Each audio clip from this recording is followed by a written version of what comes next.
Our meeting of the Board of County Commissioners today is a work session meeting, and we'll just jump right into our agenda. I think that Commissioner Lee, if it's all right, I think that we should prioritize those items that have outside parties. So I think the first two already do have people from outside that will speak, so we keep those in order. And then we can move the mask discussion up to number 3. And then my understanding is that the auditors are not here. They were planning on coming to a future meeting. Okay, yeah, and that one is To our actual, that's number 5. Number 5, yeah. That'd be great. I don't think there's any motion that needs to be made on it. Okay. Just do it.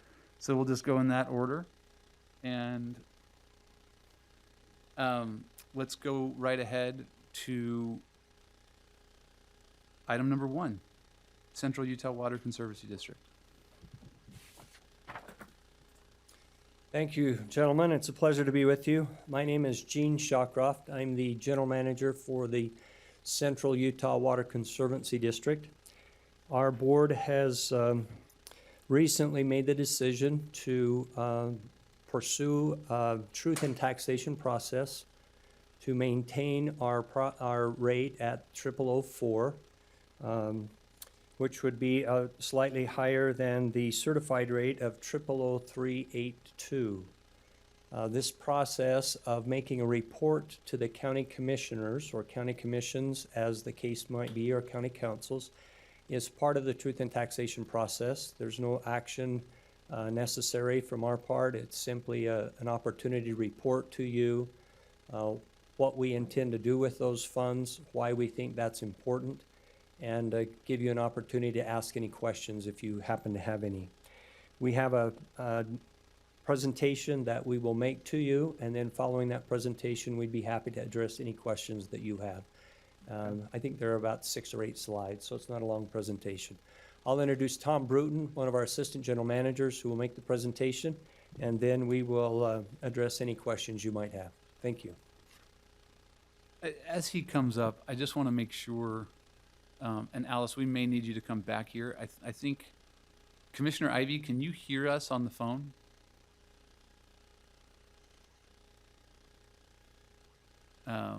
I think those on the call may be having... Commissioner Ivey, you can still hear me okay? No, we can hear you. I can tell we're hearing you through a headset or something. You're not in the room yet, so hold on. We're going to fix this.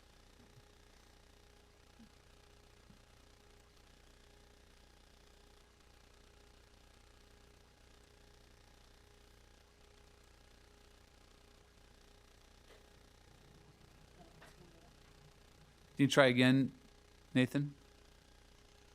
There you are, Tanner. I'm good. You hear me okay? Yep, we can hear you well. Thank you. Great. All right, proceed? Yes, please. Okay, thank you, Commissioners. Again, we're grateful to be here with you. By way of information, Gene has done the introductory about the purpose of this. I'll go into the details. And so this is for the fiscal year 2021 truth and taxation process as we go around to the various counties. The Central Utah Water Conservancy District is composed of all or part of 8 counties in the state. Utah County, it's the entire county. Summit County, it's a portion of, and Juab County, it's a portion of, and then the remaining counties, Sanpete, Salt Lake, Duchesne, and Uinta are entirely in the district. The upcoming 2020-2021 expenditures budget is divided into these 3 main parts of this pie chart that we have. Construction related is 58% of our budget. Debt related is 24% of our budget. And other district and project operations approximately 18% of our budget. As Gene mentioned, the certified rate is currently at 000382, which the income to the district from the ad valorem taxes would be approximately $68.4 million. Returning to the authorized rate of 0004 would take it to $71.6 million for a net positive difference of $3.2 million. What will this cost the average household in Utah County? Based on the data we received from Utah County for the average home value of $356,000, it would take the rate from $74.80 at 000382 to $78.32 for 0004 for a net difference per year of $3.52. Why do we need to do this? Here's a few reasons for that. I'd like to focus on two of those. The second bullet talks about supports long-term planning models set by past and present CUWCD Board of Trustees. Water is a very, very heavy and very, very needed thing. And in order to prepare for the future, it takes long-range planning. And our board, current members as well as the past, have seen that need to look decades into the future. 50-year planning is the range that we look forward to. And with that and with the incoming population, this county is very, very high, well, it's the highest on the list. It's the net income of people over the next 50 years of an additional million. We're currently in a very, very heavy process of planning, and we appreciate, again, our boards having that kind of vision to move forward in this process. The other one is there are long-term financial obligations. As the Central Utah project was completed, blocks, and that might sound funny, but blocks of water are issued that have repayment obligations. To the benefit of the citizens of Utah, we were able to prepay those to the federal government at a discounted rate. But our debt is still in the neighborhood of $600+ million, and we are currently paying those off. And that was the portion of the pie chart that talked about debt. Can I just pause? Yes. And just, You it bet. isn't really a question, but it's just, I think, a comment for those, our residents. What's interesting about your strategy, it says that you've held your rate where it has been since 2009, right? Right. And under truth and taxation law in the state of Utah, even just to hold your rate the same, it requires you to go through truth and taxation. So what you've done, what a lot of others have done, others have increased, you've just held that rate, and that's how you've picked up on inflation. Correct. That process is what the county has not done or hadn't done for 23 years before we had to go through a more meaningful adjustment. And so it's interesting to see that this is how Central Utah has been managing the truth and taxation process, is every year you've just held that rate. I think most people certainly would agree that letting it fall indefinitely in perpetuity is not sustainable fiscal policy. Certainly not while you're experiencing growth in inflation. I totally agree with that statement. Yes, it's been able to, as conditions change, we've been able to move quickly, whether that be in the construction element as things are needed. For example, some years ago, when Geneva Steel, and this has been a while, when that water right became available, Central Utah Water was in the position to purchase the water rights portion of that. And that is being used in various parts of the county as we speak, as the project was developed. So yes, we appreciate your comments, and that is the financial model that we are following. So thank you. Thanks. Next one, some projects. This is a list of projects, and they're all over the various areas of the district. A couple I want to focus on, third bullet down, or second bullet down, Utah Lake System. I believe, as most are aware, we are completing the Central Utah project, which includes a major pipeline that, 60 inches in diameter, that's going from the mouth of Spanish Fork Canyon down into the southern Utah County area. That is complete, that is on schedule. We work with the federal government to gain some appropriations for that, but because of the volatility of those federal appropriations, again, our tax base helps us to complete that capital project into the county. The other thing that, as again, referring back to the Kem C. Gardner brief on population growth, we realize that we need to be ahead of the curve when it comes to planning for where that future population will be. And we do have planning groups that are now working in South Utah County, all throughout the county, and looking at those areas where possible the most growth is going to occur and working to make sure there will be water available for them. So it's a lot of work. We appreciate it. We actually appreciate being able to work with the counties in the truth and taxation process to talk to them and get feedback on not only this aspect of the tax element, but also on the other aspects of what are the needs of the county. So we thank you for that. Our final slide is our public hearings. We will have a truth and taxation hearing for the public in Duchesne County and Roosevelt at 6 p.m. on August 24th. And then we will have a public hearing at our Orem office the following day on the 25th at 6 p.m. And then our board, with all this information, will take action the following day on the 26th. There'll be a hearing just prior to our regular board meeting. Other than that, we just got our closing, same thing we had at the first, and so I'll finish with that. And commissioners, if there's any questions of myself or Gene or however you'd like to proceed. No questions. Okay, thank you. Thank you. Okay, we have our next item. Commissioner Lee, I'll let you introduce this one. Oh. Okay, we're gonna listen to an update from Rocky Mountain Power, they called, on the Gateway South transmission line. So if you come on up and kind of give us an update of what's going on there and how it's affecting us. Great. And I have Yes. hard copy printouts. Absolutely. You're fine with these being public? Yes. Okay. Thank you.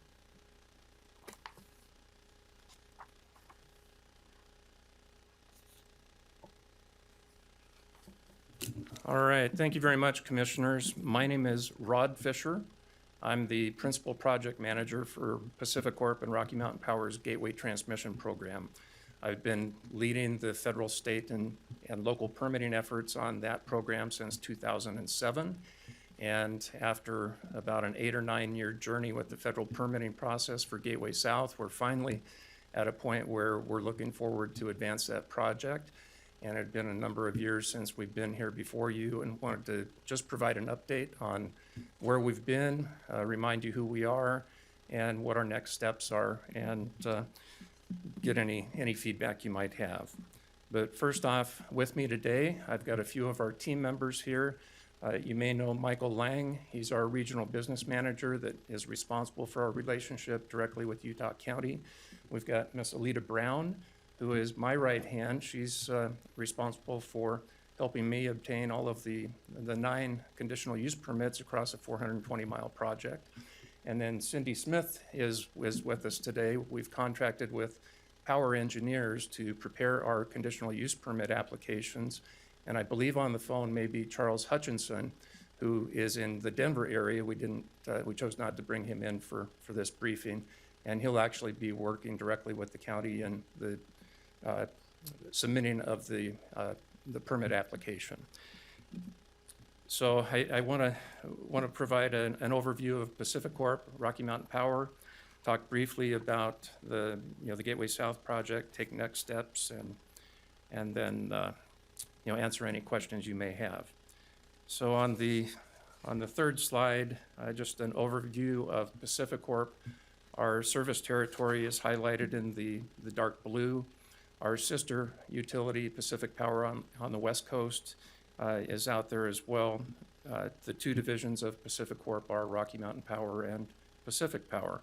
We employ roughly 5,600 employees. We serve 1.9 million electricity customers across the west. And we've got the largest private transmission network in the Western Interconnection as well, with 17,000, almost 500 miles. We've got a large generation fleet that is in a transitioning phase right now. We're about ready to bring on roughly 1,200 megawatts of new renewable wind in Wyoming. And that'll be on by the end of this year. That'll roughly double our wind portfolio. And just yesterday, Pacific Corp announced their largest request for proposals to the renewables market all across our 6-state service territory. Anybody that can connect or interconnect to our 10-state transmission network is able to bid into that RFP with renewable projects, whether they be solar coupled with battery, new wind resources, geothermal, pumped hydro storage. And so we're looking forward to getting responses to that RFP request here in early August. And that is what we're looking to fill Gateway South with. On the next slide is just a bit of our journey. We went through just over 8 years of federal EIS permitting with the BLM and the Forest Service. We received those permits in the end of 2016. We received the record of decision and right-of-way grant early in 2017 for the projects. And we are currently working on obtaining our notices to proceed with the BLM and the Forest Service. We have literally dozens of requirements that have to be met.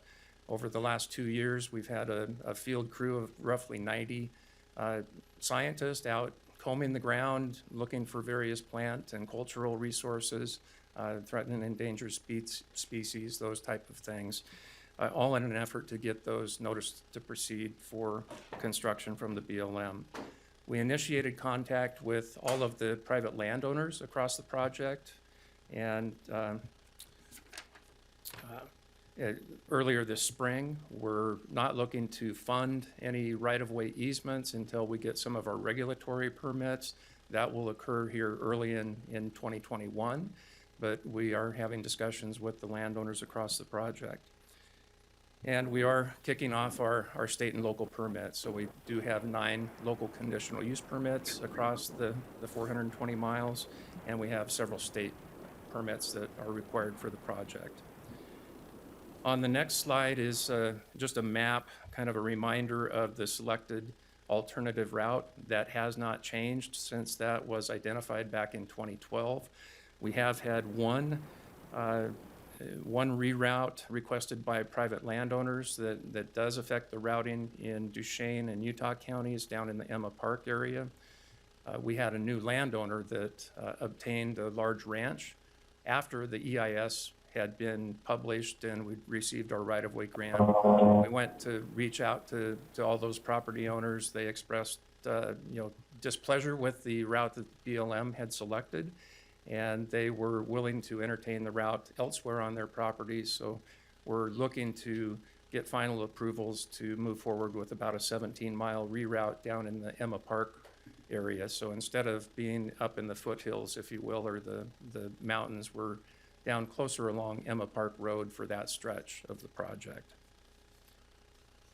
Is that gonna be kind of along the rail line as well, or the proposed rail line? Is that We part of the do coordination? share the general corridor area with the rail project. We don't believe that we have any direct conflicts. There's one place, I think it's in Duchesne County, that we do have we'll have to move one of our structures to accommodate where they're able to place the railroad. So we are in coordination with the railroad. Okay.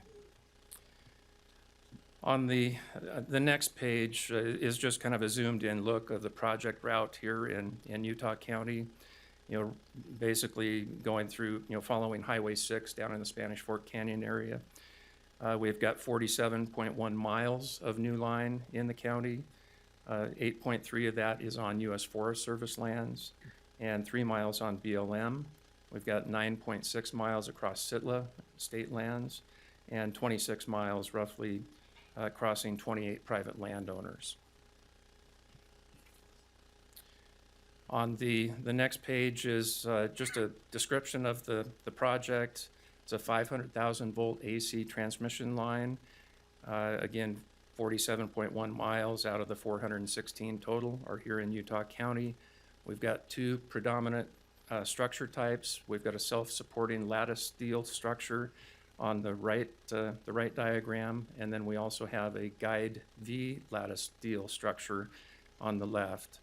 The guide Vs will be used where the line is straight, not making any angles. We'll use the larger self-supporting structures to make turns and angles in the line. There's roughly 4 to 5 transmission towers per mile, and our right-of-way width is 250 foot wide. And we do have access road network that supports access, for the long-term operations and maintenance of the project. On the last slide is basically our next steps. We're out conducting, community presentations to county commissions in this July timeframe. We've done a number of others already in Wyoming and Colorado and over in Duchesne and Uinta counties. We're looking to set up pre-application meetings with the appropriate planning staff just to make sure that we're checking all of the requirements and meeting all of those. We'll look to set that meeting up here sometime later in July or early August. And then, once an application is determined complete, we'll look to get, set on the agenda for Planning Commission and ultimately, I believe, the Board of Adjustments here in Utah County, and look to have approvals here later this fall, and anticipate construction start next spring, if, assuming we get our notice to proceed requirements from the BLM, and the project will be in service by the end of 2023 is our plan. And with that, I'm happy to answer any questions you may have. I have a general question for you, and it's more of a curiosity question. When I was with some power plants years ago, and we were talking about, you have on your slide, I think it's slide 2 here, coal, natural gas, hydro, and wind, and geothermal, and others. Is it still the model, because I see the 10% on there, is that 10% on wind still because of the inconsistencies that come with wind power, or is wind power getting better and we're able to rely on it more? Because I know in some of the plants, that, they'll have 10% of wind power, but they have to overbuild in the other areas to compensate for that lack of when they need that power, necessarily the wind's not blowing. So I just wondering if that's still the case or if it's shifting. Right. No, that's a very good question, and I should have clarified here. These percentages are by capacity, so it's by the nameplate of the generating unit, not the energy output, which really gets to what you're Okay. talking about, which can vary and has to be monitored and dispatched across our system on an hourly basis. And we've got a diverse network. We've got a lot of renewable resources in Washington and Oregon, coupled with Wyoming. We've got growing resources here in Utah, particularly in solar. And so it is a good balancing act, but the technologies now in the new wind turbines are such where they can start operating at a lower wind and actually harness more energy. So the efficiencies are getting much greater. But from a capacity standpoint here, at the end of this year, our wind percentage, we're basically doubling our wind fleet, with projects that are under construction today. So that's going to continue to shift, and through our integrated resource planning process, we're targeting potential early closure of some coal units across the fleet. They all have a known life cycle, but there's a lot of inputs and pressures from other stakeholders that would look to have us retire those early. But again, with our largest ever RFP to the market for new renewables yesterday, we're well on the path to increase the amount of renewables that we do have on the system. Okay, thank you. It would be helpful to meet sometime on that topic of, we do from time to time get approached by, there are groups that are trying to come in the south part of our county, in the west part of our county, where there's a lot of affordable land at the moment, feeding into the Wasatch Front, trying to develop wind or solar energy projects. And it would be helpful to have the perspective of Rocky Mountain as you try to build up your capacity there. You bet. No, appreciate that. And Michael and I will work with the appropriate folks and see if we can get that set up for you. Well, and it looks like the reason why they look at us because they see your capacity and they think, oh, there's an opportunity, because there's not very many places in the United States that I know of that have capacity open. And I think that's the reason why we have so much activity on, especially down in the southern part of the county. So as more come this way, I think we'll have more of those conversations that will continue to happen. Thank you. All Appreciate right. you coming Thank in. you very much. Just make a note here.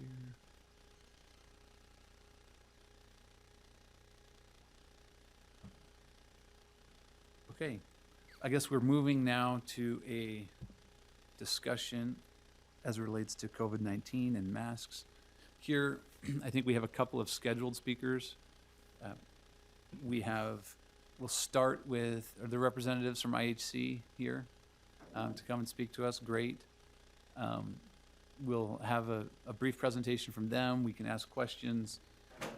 We also have Dr. Mike Kennedy here to offer some thoughts as well. We have Q&A, and I'm sure there might be some public comment. And so I'll turn it over to the folks from IHC.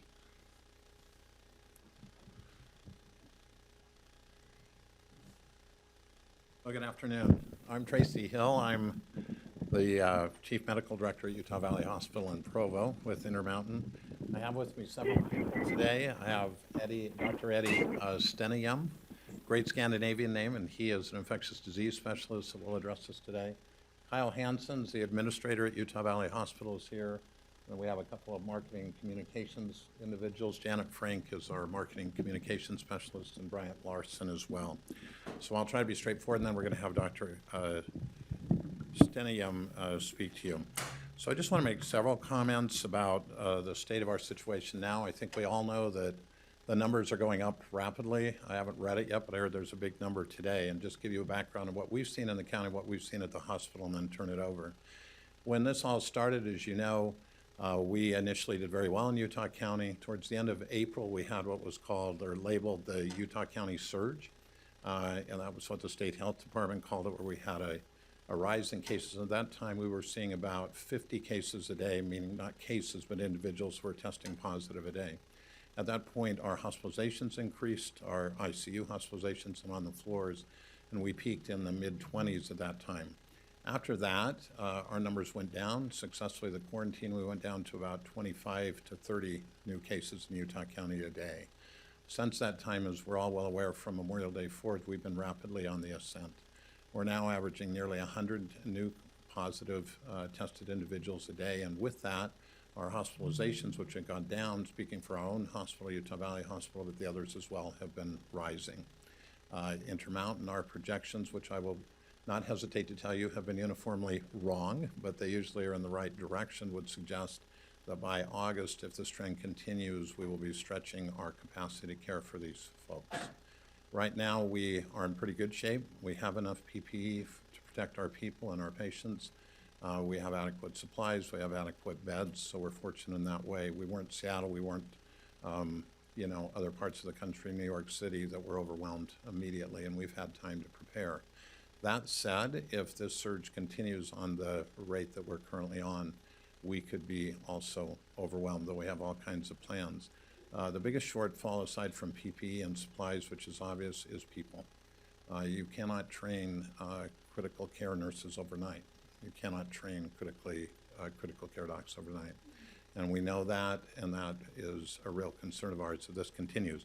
So we're here today to talk about the efforts that you might be able to assist us with. When I say us, all of us as community members, to try to see if we can't stem a little bit this tide. And so I'm going to turn the time over to Dr. Stenium at this point, who's going to talk about the efficacy and our efforts with masking. Thank you. Hi guys, Eddie Stenium. I'm an infectious disease physician for Intermountain Healthcare. I lead their antibiotic stewardship program for the corporation and am one of the infectious disease leaders for the system.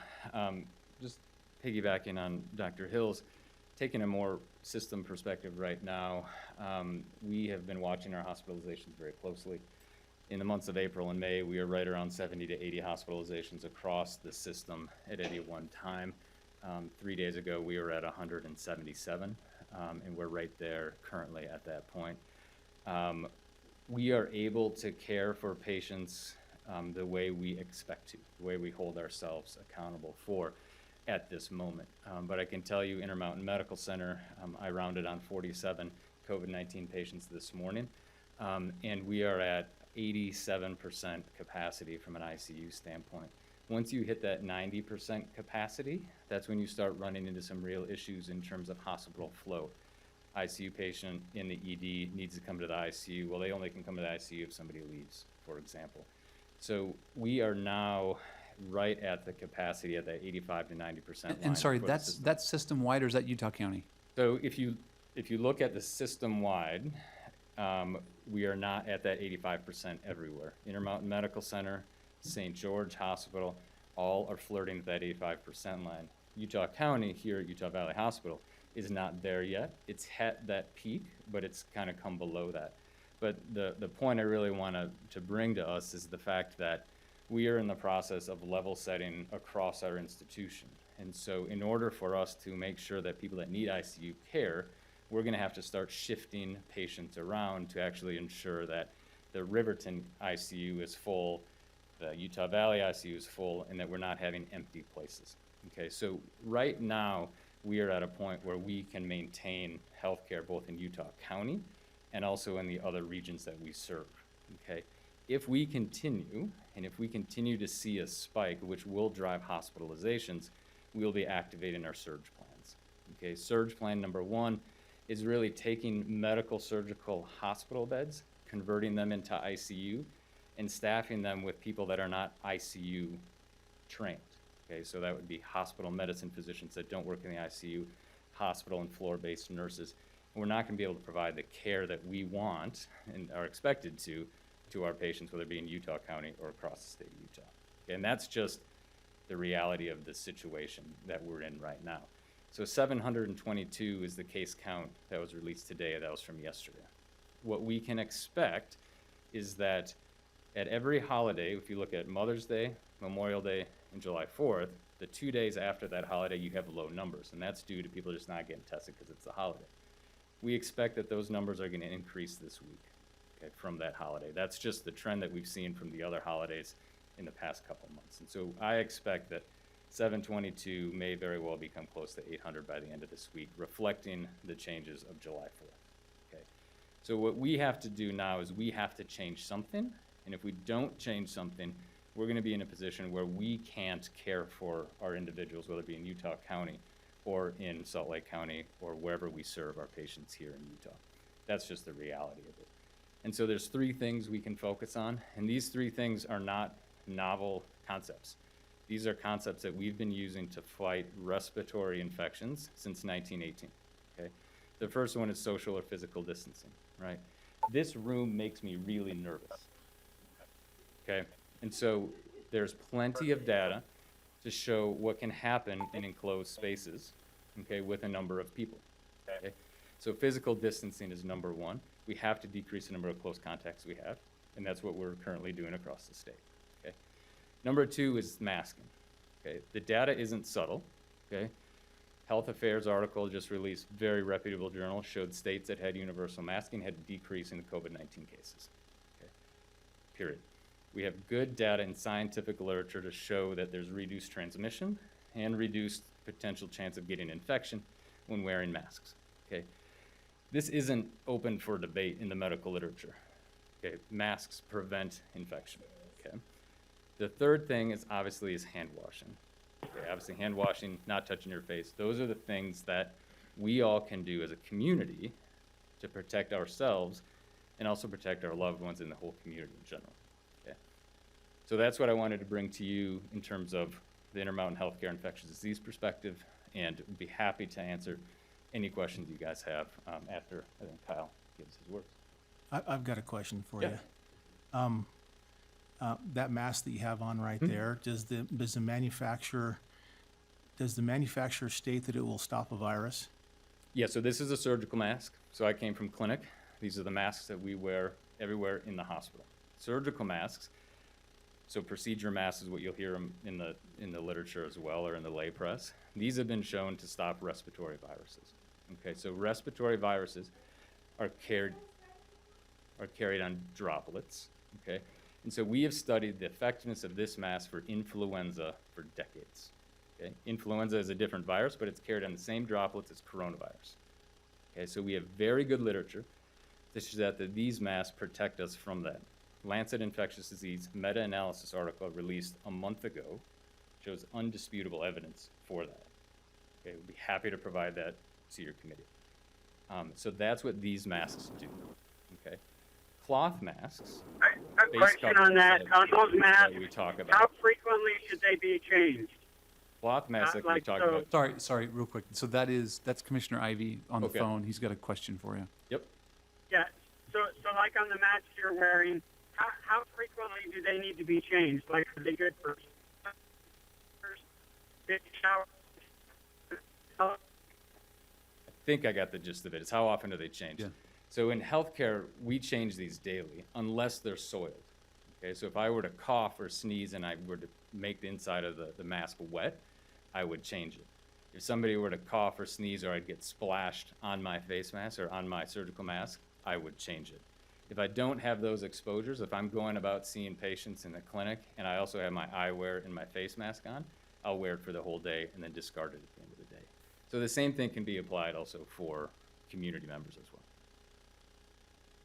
And then I think you were about to get into cloth. Right. So cloth mask was the recommendation that came from the CDC. The whole point is we don't have enough of these masks to supply everyone in the U.S. Okay. So cloth masks, and usually multiple layers of cloth, the whole idea is that it's to protect us from releasing the virus into the community, into the air. Really good data, Nature Medicine article just sent out last month shows that, in fact, those cloth masks actually work, okay, in terms of decreasing the amount of virus we're putting into the community. What we haven't shown in medical literature is how well they protect the individual wearing them.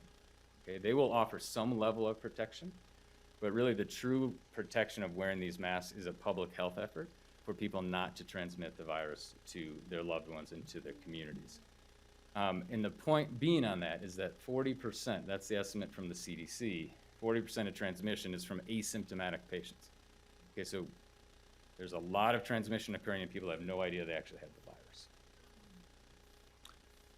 Can I ask a couple of questions here? Absolutely. The first is taking a step back. I appreciate the perspective that you were offering. It's helpful to have an update of where you're at in terms of capacity, because this doesn't sound real great, but it's, I think, the unfortunate reality of what we're dealing with this pandemic, that we are not going to stop the spread, right? I think the medical community is accepting that, right? Like people are going to continue getting this, and people are going to continue dying. Well, I think what we can say is the medical community, the hope is that we mitigate the spread until we have a vaccine. Okay, so there's clearly, We will have public comment, so I just ask that be respectful of those who are here speaking. Thank you. yeah, so clearly as we can slow the spread, okay, that is we've done that, right? If you look at what we did in April and May, the whole flatten the curve initiative, that was success, right? That's what success looked like for Utah, is that we didn't have unmitigated increases in spread, and that's because of the measures that were put in place. And that's where I was going with the. Yes. Okay. It was more about it's going to spread, but the point is the deaths that we really were hoping to avoid are those that are caused by the fact that people don't have access to treatment when they get it, because our capacity. Now it sounds Okay. like you're introducing another variable of no, we can actually mitigate it until maybe there's a vaccine available, but maybe speak to that, because I do. Sometimes it seems like we got separated from. Initially, it was slow the spread because of the hospital capacity. Yep. And And that's your initial still- comments were anchored to that. Yep. Maybe speak to that. That's still absolutely the point. So do I imagine this virus going away without an effective vaccine? I mean, we've seen that in New Zealand, right? We've seen this in countries that have had very strict quarantine, right? They've essentially eliminated the virus, okay? Do I anticipate that occurring in the US, especially as we're moving into the fall and into respiratory viral illness? Absolutely not. And so what we are hoping to do is decrease the spread. It's still going to spread. We're still going to have cases. We're still going to be having COVID units, right? But what we really need to do is make sure that we're not to the point where we can't take care of patients that show up for a trauma or for a heart attack or for regular pneumonia, because our hospitals are incredibly full Right. of COVID-19 patients. And I that's think absolutely that correct. I can't ever speak for all of us as a commission, but I think that all kind of policymakers, as we've been watching this and following it, one of the things that was providing some comfort was that low utilization rate Mhm. in our local hospitals. Yep. And so it sounds like this new surge is changing that a little bit. I would say it's changed it a lot. Changed We a lot. have tripled, in some cases, the number of patients with COVID-19 in our hospitals. And that is just objective fact. I mean, that is, the people that have COVID-19 in our hospitals are sick with respiratory viral pneumonia. Many of them, half of them in some instances, are in the ICU and dying. And so that is a fact that we can't argue, is that we have seen a rapid surge in hospitals to the point where we're talking about surge planning and moving patients around to make sure that we can provide care for everybody. So another question for you. When we first started this, and I don't know if everyone's a kind of a strong statement, but a majority of people, when we started and we said we're looking to, to separate for 2 weeks, flatten the curve, that was the kind of the word. And I saw a lot of people do that. I think most of the people, you said, okay, you know what, let's do that. Let's go for 2 weeks or so and flatten this curve, which I think we can say that we did. you know, to a certain extent. And part of the reason why we were flattening the curve is so that we can stretch this out and hopefully keep our hospitals healthy, if I can use that word, healthy, and also give our hospitals an opportunity to be ready, to prepare and get ready for, you know, whatever might come. So my question is that that first part I think was a success in the sense that we flattened that curve. If we're not ready now, did we fail somewhere? Did we fail in our preparations to become ready, or what's happened? What's happened? Because now it seems like let's do this. You know, let's stay away from each other and maybe go back to different phases and you know, stay home. And now it's like, well, we first started to you know, let's go 2 weeks to flatten the curve, and now it seems like we're saying we're going to stay in this realm until we find the cure, which is a totally different conversation when we're looking at silos of society. And health is one silo of society, and I think all of us appreciate good health and we want good health, but it is one of the silos of the many parts of our society. And so have we failed in our preparation to get ourselves to a point? Really interesting question. So we now have the capacity in Utah to test 7,000 people per day. Okay, when we started this discussion, we had the capacity of maybe 200 per day. Okay, so we have testing, it's online. We have Intermountain Healthcare, we have ARUP, and we have Test Utah. So that's an example of a success. We have now a PPE supply, a personal protective equipment supply, for our hospitals and our clinics to be able to manage this. Okay, and our supply is strong as long as we're very conscientious and conservative of their use. Okay, we have set up testing centers across the entire state of Utah in collaboration with the University of Utah, and Test Utah has sites as well. And so we have developed a network to be able to address this. We have set up treatment paradigms across all of our facilities, so every patient who is admitted with COVID-19 gets rounded on by an infectious disease physician to ensure that they're on their most advanced therapeutics or clinical trials. So I would say we've been very successful from a healthcare standpoint. Okay? We are ready for this, and that's why we can manage 47 patients with COVID-19 at Intermountain Medical Center, 22 at Utah Valley Hospital. There's never been a time in my career where I've seen that many patients with one disease in a hospital at a time. Okay? So absolutely we've succeeded in readying ourselves. Okay? But in order for us to succeed and be ready for a surge that could be 3, 4, 5 times the amount of patients that we have now with COVID-19, we would need new hospitals. We would need more doctors. We'd need more ventilators. And so there are surge plans that have been developed in terms of opening up field hospitals. There's talks about bringing in federal aid as well. Those are at the very end of our surge plan. You know, we're talking about how do we move all pediatric patients to primary children's hospital so we can fill those beds with adults? How do we convert ORs, endoscopy suites, PACUs into intensive care units to take care of patients? We want to do all of that, and those plans are there. They're ready, and they meet every day to say, are we ready to turn on surge 1? Okay. And then once that happens, when do we turn on surge 2? So we've bought ourselves some time. You're 100% right, and we've been successful in that.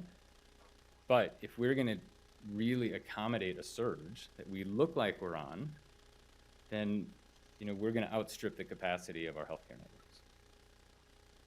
Okay. Another question is, and I know you're not necessarily involved in, obviously you're tracking this. This is your expertise from a medical perspective. You're probably not in the details of the contact tracing and that type of stuff. But, it's interesting when you look at, for example, Salt Lake County that currently has a mask mandate, although admittedly very new, very brand new. Absolutely. They've had more government regulation in general, trying to enforce physical distancing and business activity, and yet they have a higher percentage of their population than Utah County does. That, in terms of every metric, deaths, hospitalizations, positive cases. What are you seeing? Is that a nature of the more urbanized dynamic in Salt Lake County, or how do you kind of square some of that data? It's a really good question, and one that, you know, if Angela Dunn were here, she should probably could speak to that. You know, when we look at the data across the US, urbanization is really critical. I mean, just New York is one extreme of that example, right? High-rise apartment buildings, people are coming in and out, same entrance, touching the elevator buttons, going up and down, passing each other in the hallways. Of course, they have a 20% serology positivity rate. Okay. Salt Lake County, in particular Salt Lake City, has more of that than Utah County does. And then I think one of the things that really bears attention is the disparities in healthcare. And so when you look at Salt Lake County and you look at what is the hotspot for disease, it's West Valley City, and it's in the Hispanic population. And then you have to ask yourself, well, why is that? Do we think that Hispanics are more likely to get the disease, more susceptible to get the disease? No, we don't think that. We have to look at, you know, what is leading them to get to the disease in the first place? Or do they have jobs where they can social distance or work from home? Do they live in multi-generational homes? I think all those factors, which are, you know, warrant evaluation, you know, are something that the county health departments are looking at. Okay, thank you. Well, I mean, I certainly am really grateful that, first of all, everything that IHC has done to get ready, to plan for this surge, to care for so many in our community. Grateful for your time to come and you know, share this information. I certainly think this education is incredibly valuable. You know, we need to know what's working, what's not. It sounds like the medical community is pretty clear on masks, and that we should wear masks in most cases. It can prevent. You know, I think that's been pretty meaningful. My experience here in Utah County is that there are quite a few businesses. You know, here we're socially distanced, so at least I know some of us were careful here to make sure that as long as we were far, we'd take our masks off. You know, businesses that we all attend are requiring people to go in. So I think that that's getting out there, and appreciate you trying to continue to spread that message. I'm curious if there's any part of it, and I think in aggregate it's a positive, but is there any part of it that's concerning to you in terms of, are there individuals who should not be wearing masks due to medical conditions?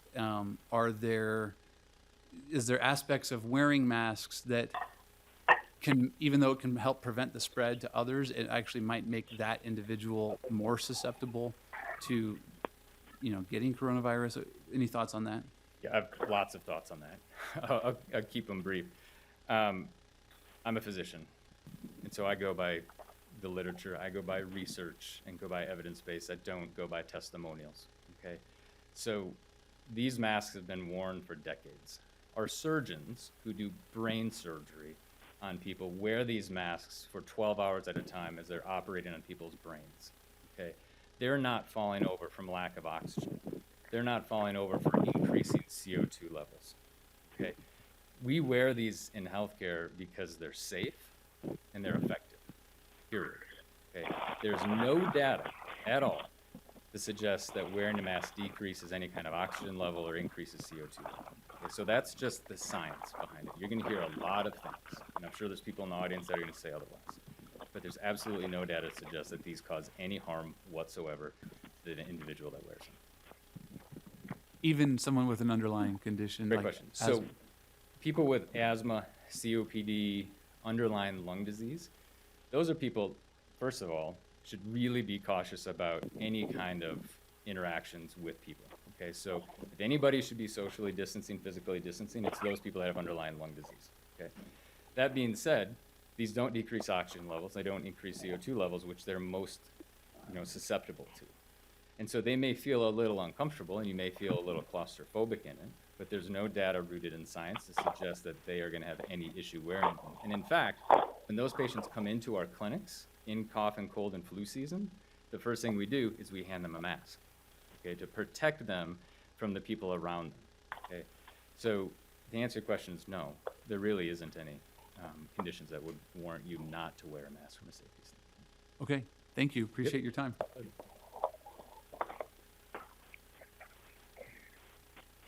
I'm sure there will be more discussion, so feel free to stick around. Does that conclude the comments from the IHC kind of group? Or? Maybe I'll just close with what might be obvious. I'm Kyle Hansen. I'm the administrator at the local hospital here. I appreciate all the feedback. Really good dialogue, good questions.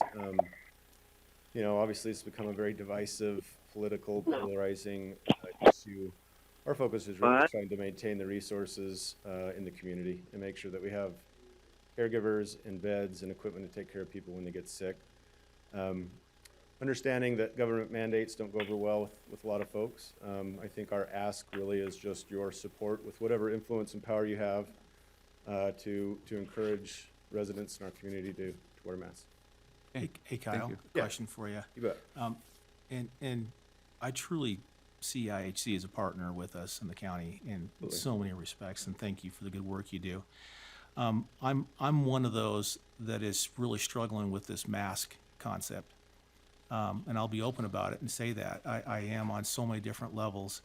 And I don't think that the science is necessarily proven.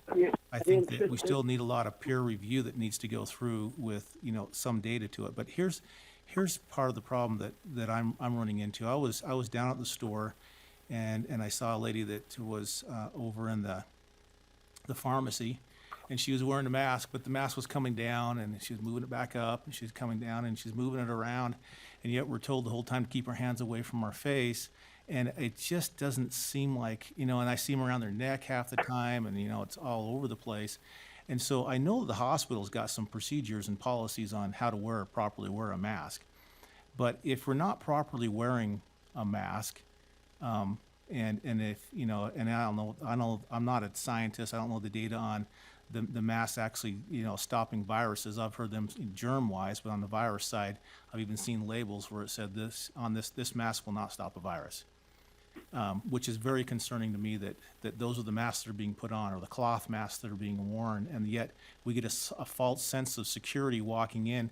I had one lady email me this morning. She says, I feel really good going to Costco because everyone's wearing a mask, and so therefore I don't have to worry about it there. Is that a false sense of security? Yeah, I mean, you certainly bring up some good points, and I don't know that I'm armed to sort of defend or argue any of those. I know the gentleman behind me probably could cite more literature than certainly I could relative to the effectiveness and whatnot. There is a lot of education that's needed. You're right. We've had to do this with our employees relative to how to appropriately wear a mask and not, you know, not be adjusting it, and what that means when you're in a break room, and so it can be dangerous without the appropriate education that informs you as to how to, I think, best use it. None of us obviously want to see our economy have to be shut down, businesses shut down. Nobody is interested in that. I just don't know what other great levers we have to pull based on what we've seen in other countries and other states to work effectively. What else can we do that will effectively help us to manage this spread so that the healthcare resources aren't exacerbated? And if there are other ideas out there beyond mask wearing, I'm certainly all ears, and I'm sure others are as well. So I'm just wondering if proper hygiene and you know, washing hands and keeping social distancing is a higher level than even wearing of the mask. Happy to come. So you're absolutely right. So if you look at the hierarchy of order, social distancing is absolutely number one. Okay, so if you can spread apart and not contact other people, you will not transmit the virus. Okay, and that's why countries like New Zealand and some of the other countries that actually succeeded really well in this, I mean, look at what Italy did and Germany did. The way that they succeeded was not masks. The way that they succeeded was stay-at-home orders by their governments. Okay, and so when you think of a hierarchy of protection from a public policy standpoint, you are absolutely right. Stay-at-home orders, social distancing is by far the most effective. Okay, but we talked about different silos of our life, right? Public health and economic health aren't separate silos. I mean, I think we'd all agree that you can't have economic health with poor public health. We have many countries that we can point to show that that doesn't work. And so in order for us to have economic health, we have to have public health. And if we're not willing to stay home, and if that's not on the table like it was initially. And vice versa, right? Absolutely, right. You know, if that's not on the table, the second step in terms of your order of magnitude is wearing a mask. Third is hand washing. Okay, because what we've said from the science is that the predominant mode of spread from this is respiratory. Okay, there is some where I touch something, touch my face. Okay, that's definitely been shown. but the predominant form of spread is respiratory. So it's social distancing, it's masking, and then it's hand hygiene. We don't have any other levers at the current point. And so I'd love to be able to offer something else from the healthcare system. We don't have a medication for this. We don't have a vaccine for this. And our hospitalizations are going up. And so if we're not going to do this aggressive social distancing, physical distancing, stay at home, we have to do masks. And that's really just to protect our healthcare environment. Stupid. Okay, thank you, appreciate it. Appreciate that a bunch. I do have Commissioner Ivey here. We've talked about New Zealand a couple times and how they've kind of eradicated it. Well, how are they keeping it out? I mean, are they no longer allowing people to travel into the country? How are they keeping it away now that they've got the numbers down? Because, if we shut everything down, everyone stays home for 1 week and it goes away, how do we keep it from coming back in? Yeah, so I can't speak to New Zealand travel policy, but in the public health science, what you do is at that point, your cases are so low that you do rapid identification and contact tracing. Okay, so right now, the ability to do contact tracing is getting stretched very, very thin because of the number of cases. Okay, but when you have a low number of cases, like potentially New Zealand does right now, the minute you identify a positive case, you go in and you quarantine the close contacts, and that prevents ongoing transmission. So, Commissioner Agee, I hope that answers your question in terms of how you manage that at that point. Yeah, that helps. That helps me. I appreciate that. That's great clarification. Thank you. You got it. Great, appreciate your comments. Dr. Kennedy.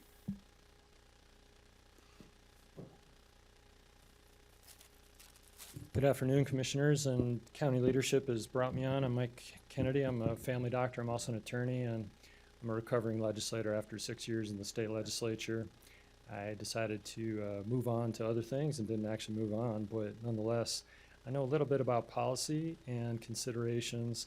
The legal components of this are compelling, as are the policy considerations, and I'm pleased to work with county leadership to help. And Dr. Hill and Dr. Stenium and Kyle, I've been reaching out to Utah Valley Hospital as well as other hospitals in this county because this is not just a federal issue. It's not just a state of Utah issue. This is a Utah County issue, and it can be a home-based issue as well.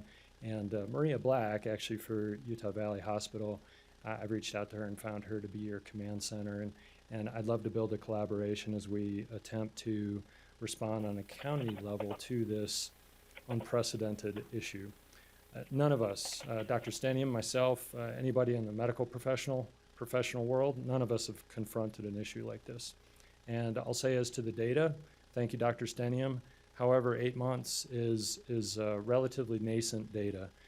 I was looking at the All Hat study, which is an 8-year study involving tens and hundreds of thousands of people to prove that statin drugs actually help us in the case of heart attack and stroke prevention.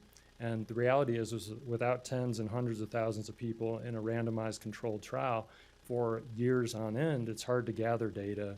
And the data being nascent, being somewhat early on, considering the fact that this novel virus started, as far as we know, in November and came to this country in estimated February, but maybe as early as January in the United States. Any incontrovertible evidence, I'd ask the commissioners and county leadership to take that with a grain of salt, because I want data, reliable data, and reliable data is not gathered in 8 months or 3 months or 6 months. I've brought, as regards face masks, I just brought a couple of examples. Of course, there's several in the room. This is an N95 particulate respirator. It needs to be fit tested before used by a healthcare professional.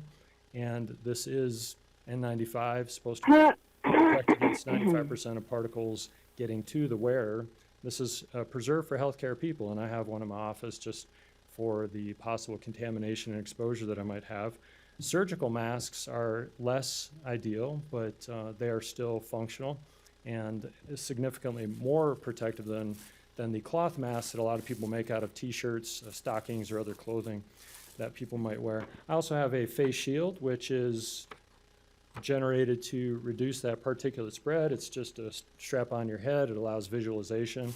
It does not go over the face or the mouth as far as the protection from respiration, but it does block the particulate matter that we may exude as we breathe or talk or as we sing.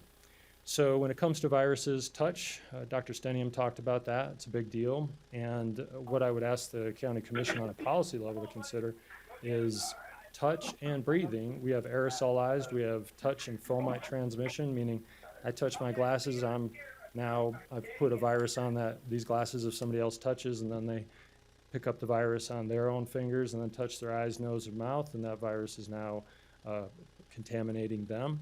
The reality as a county commission is we have multiple levers to push, and Dr. Stenium did a great job identifying those. And the question is, if as a county commission you focus on a policy, and that's we will mandate face masks, we're not going to mandate gloves, we're not going to mandate or bring into the rule of law the 6 foot social distancing, we're not going to mandate smaller group settings.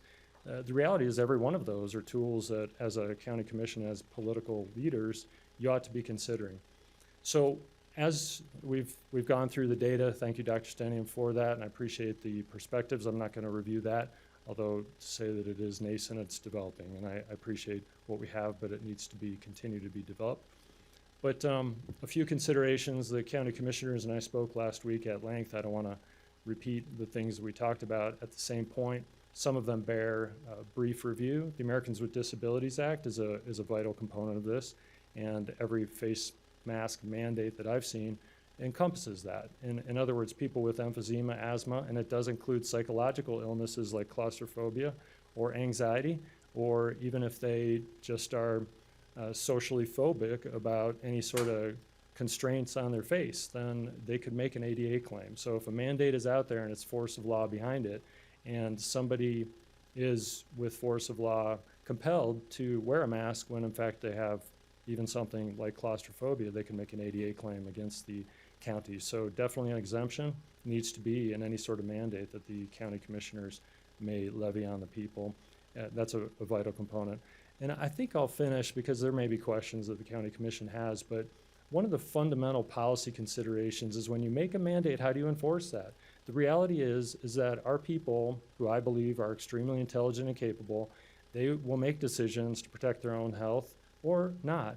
And the question is when a mandate is laid out and then we try to enforce, do we use businesses, as Kansas has done? They've deputized businesses that if somebody doesn't wear a face mask, the business responsibility is to approach that person and tell them to wear a face mask. Well, when we deputize businesses to enforce mandates that county commissioners place on the population, we have to ask the question, if it's unenforceable by our law enforcement, should we levy that mandate on the people? The second thing, if we bring law enforcement into this and ask them to enforce, what does that do to public perception of police? The nanny state is one of the things that a lot of people talk about as to government overreach, and the fact that, would you like a police officer to levy a fine? Would you like a police officer to pull somebody over because they're not wearing a face mask? Or would you just tell the people there's a mandate and have no enforcement? And if there is no enforcement, then why have a mandate? It's almost like with children in the home, as if you want them to go to bed at 10 o'clock, and if they don't go to bed at 10 o'clock, then they can't play with their friends tomorrow, and you are not going to enforce that. You'll find children stay up later than 10 o'clock. Enforcement mechanisms help to compel people to actually do those things. So if you're to move law enforcement into the enforcement of this issue, what would that do to people's perceptions of law enforcement?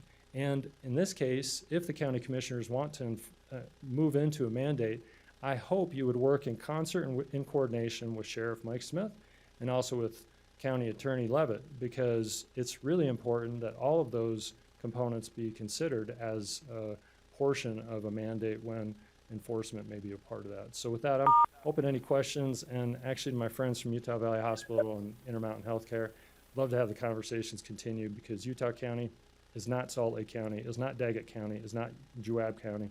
And for us to respond individually and customized to our population, I think is the right approach for the commissioners. With that, I'll stand down and take any questions you may have. I have a question for you. So, please. Dr. Kennedy, I've got a question, Dr. Kennedy. This one would come actually to the lawyer, Dr. Kennedy. An individual who chooses to not wear a face mask, are they legally harming other people intentionally? I mean, is there a case there? If somebody chooses to not wear a face mask, how do you prove that they're intentionally harming another individual? I know that if someone takes a gun, you know, and points it at a person or shoots the person, there's some pretty obvious ramifications there legally. In this case, in a mask mandate, when I'm trying to decide if we should make this a law or not, that's one of the considerations I take into mind is the exercising of your agency intentionally harming or causing the loss of life to your neighbor. And I can't quite get there in my own mind, but is there a case to be made there legally?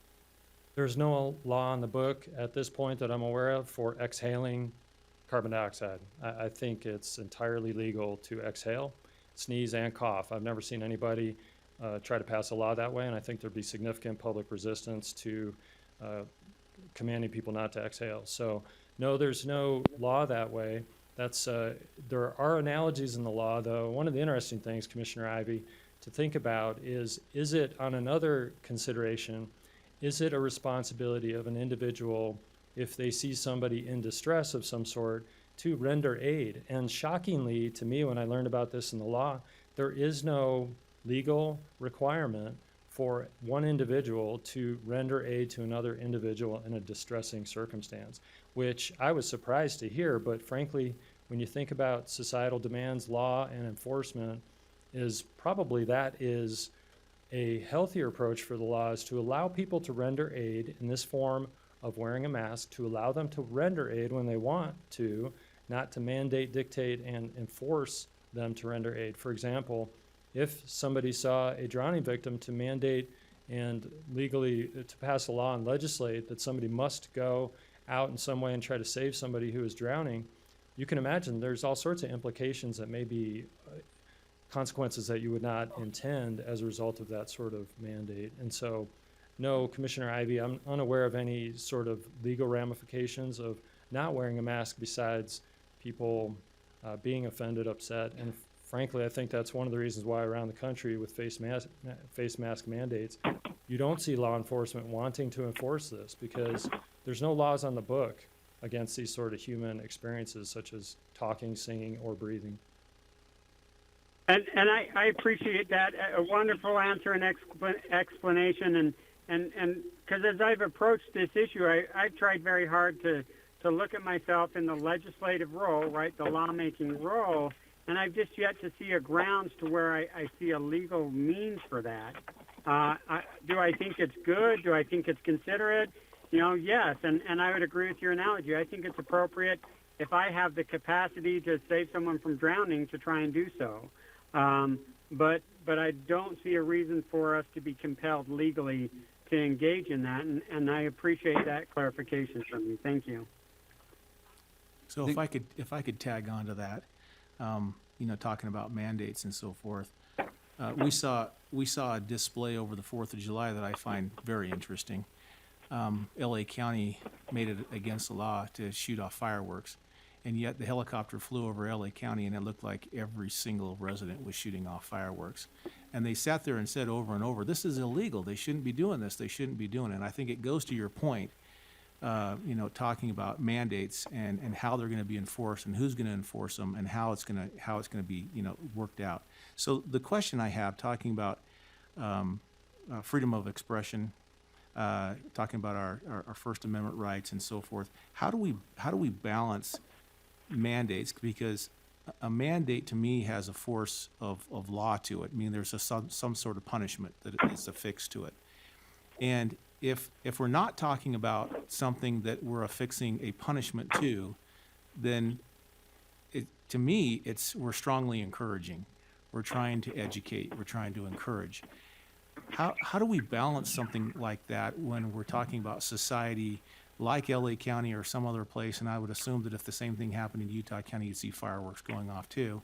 How do we do that when we're looking at public health and when we're looking at this issue when it comes to masks?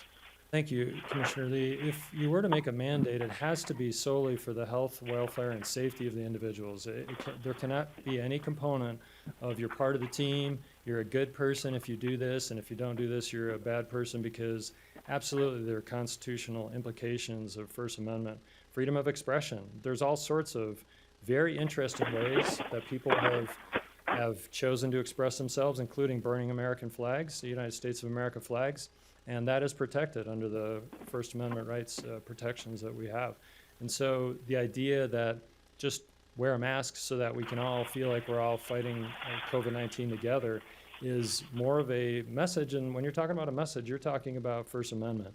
And for government to infringe on people's First Amendment capacities, that is a very touchy area for you as commissioners to be sensitive to. As you know from my detailed data that I've given to you, the Freedom Foundation has filed a lawsuit against a state for just that issue, is that the idea that mandating masks is some form of mandated speech. And of course, it'll take us 50 years to get anything out of the courts as to that issue, but in the meantime, the question is what kind of lawsuits might come to the county as a result of mandates. The other question is, can you support, encourage, and cajole people into this already without a mandate? The answer is absolutely yes. Do you need to put the force of a mandate behind it? And if so, my suggestion to you is to seriously consider enforcement. And if we can't consider enforcement, like many legislative leaders seem to come to this issue with, then the question is really, should it be a mandate? Or, and this is where Commissioner Lee, we've talked about this, the Latino population have a specific issue. Dr. Stenium talked about that. And my question to us as a society, and this state, certainly country as well as the county, is could we take a positive approach to this? For example, I know diabetes, sadly, is rampant in certain communities and undiagnosed in many communities that do not receive resources. And in this case, if we talk about the Latino population and the idea that instead of mandating masks, we're going to focus our efforts to do hemoglobin A1C diabetes screening tests on a variety of people. We're going to offer those services and spend our efforts in positive ways, try to find diabetes and treat it, because a diabetic out of control that confronts COVID-19 will be highly more likely to have an ICU admission and possibly a death than somebody who has well-controlled diabetes and is in good control of their health. So that's another policy consideration, is where can you, with limited resources, whether it be money or time, where can you apply the potency of Utah County governance so that you could encourage people to move in a better direction? And I'm a fan of looking for positive ways rather than mandated negative ways to move our society in a healthier direction.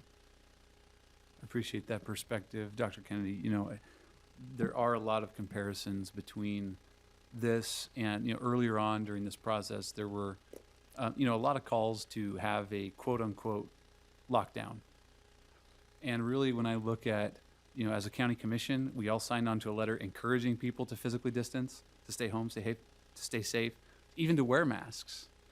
And if you really look at those, and there was some criticism that there wasn't a lockdown, but if you look at those jurisdictions that did it, there wasn't enforcement.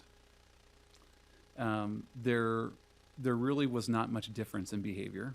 There were an incredible number of exceptions, and because of some of the legal issues that you've mentioned, there need to be a lot of exceptions. And so what you ended up, from my perspective, is a very similar thing, right? Except for we relied on, you know, we just asked the residents of our community to comply with this, right? We promoted what might help keep them safe.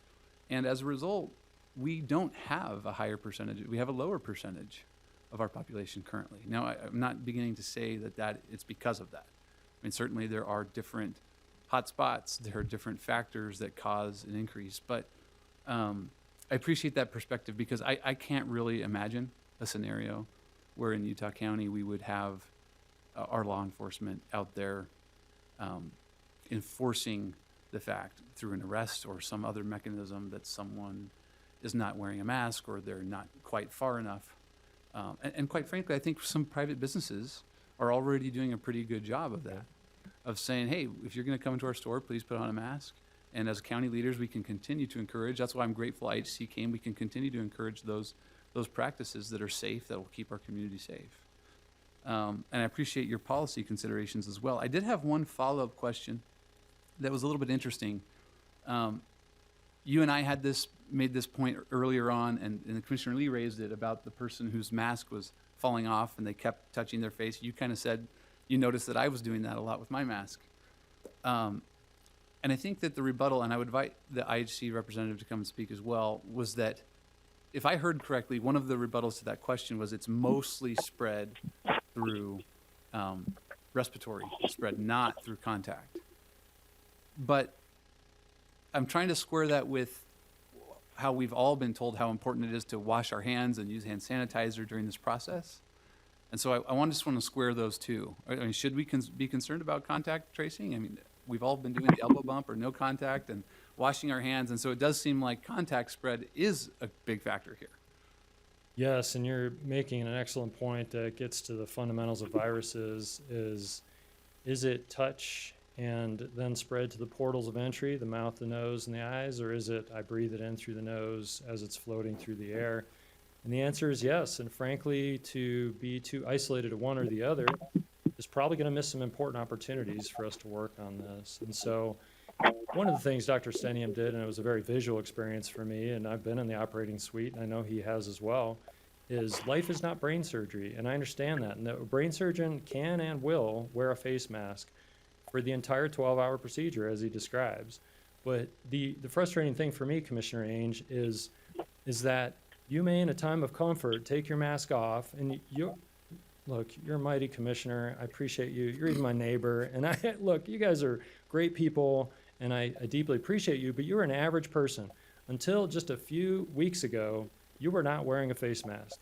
When Dr. Stenium, myself, Dr. Hill, when we went to medical school, there was a very diligent nurse that watched every move we made prior to entry to the surgical suite and would slap my hand every time I did anything that was misbehavior as to infection spread in that surgical suite. And the idea that a surgeon doing an operation is the same as Tanner Ainge going home to his children, one of whom just got back from the playground playing basketball, you take your mask off, and then that child who's now contagious, that's where you pick up the illness. You are not going to wear the mask 24/7, and you may take the mask off at exactly the time you're exposed to, whether it be touch or breathing. You may take the mask off at exactly the time you should be wearing it. And so this is one of when I enter an operating suite, and I told you, your hands are in front of your face, you have sterile gloves on, you've just scrubbed, you've got your mask and your hat on as well to protect from any sort of spread. As we all know, doctors have been trained, and surgical suites are very unique environments in society. And the face mask is always kept on. You will never take your face mask off in a surgical suite. But when we're looking at going to the store versus driving in the car versus walking down the street versus going home to the family, is face masks invariably come off. And that is one of the complicated policy questions of face mask mandates is, can you ask people who are just being indoctrinated to face masks, can you ask them to use them in an appropriate, healthy way? And the answer is it's difficult. It takes months and years for doctors to learn these habits and behaviors. I've told you about the Kennedy cold rules, and those are formulated as a result of my experience in medicine, trying to stay away from sickness. But when it comes to this, face masks are helpful and should be considered. The question that you'll confront is, should this be a mandate? And I'd ask you, if you're going to mandate face masks, you should mandate gloves as well. And the gloves should be handled in the exact same sterile fashion that the mask should. And that means the mask goes on all day at any exposed time, and it only comes off at the end of the day, same with the gloves. I think you'll find most people cannot tolerate both of those at the same time because, as I say, life is not a surgical suite. Thank you. Thank you. Thank you. Any additional comment from the invited presenters? I don't know if Dr. Stenium, you had any follow-ups, and then we can open it up for some public comment. Yeah, just a couple things. The data on COVID-19, yeah, is nascent. This virus came in November, right? So the amount of research that's been put into this virus has been unprecedented. But the data on the transmission of respiratory viruses is not nascent. This is not something that's new to us. Okay, so the data on respiratory transmission of viruses, this isn't new. This is the way this is spread. So let's not, be mixing those two. There's plenty of new data that needs to come out about this virus, but transmission is not the highest priority. Wearing a face mask, yeah, it's hard. The example I used in terms of the operating room was not in terms of the ability to wear the mask. The example I gave was the fact that it doesn't cause harm to the wearer. Okay, so let's be clear about this. Let's not let perfect be the enemy of the good. I don't expect anybody to wear a face mask perfectly, but wearing a face mask imperfectly is better than not wearing it. Okay, so let's not let that be a reason for us not to encourage face masks. Okay, and I don't know. I'm not here to talk about a mandate or anything. Right, that's not my role. My role here is a content expert. Okay, so that's my role here. And wearing a mask is part of preventing transmission.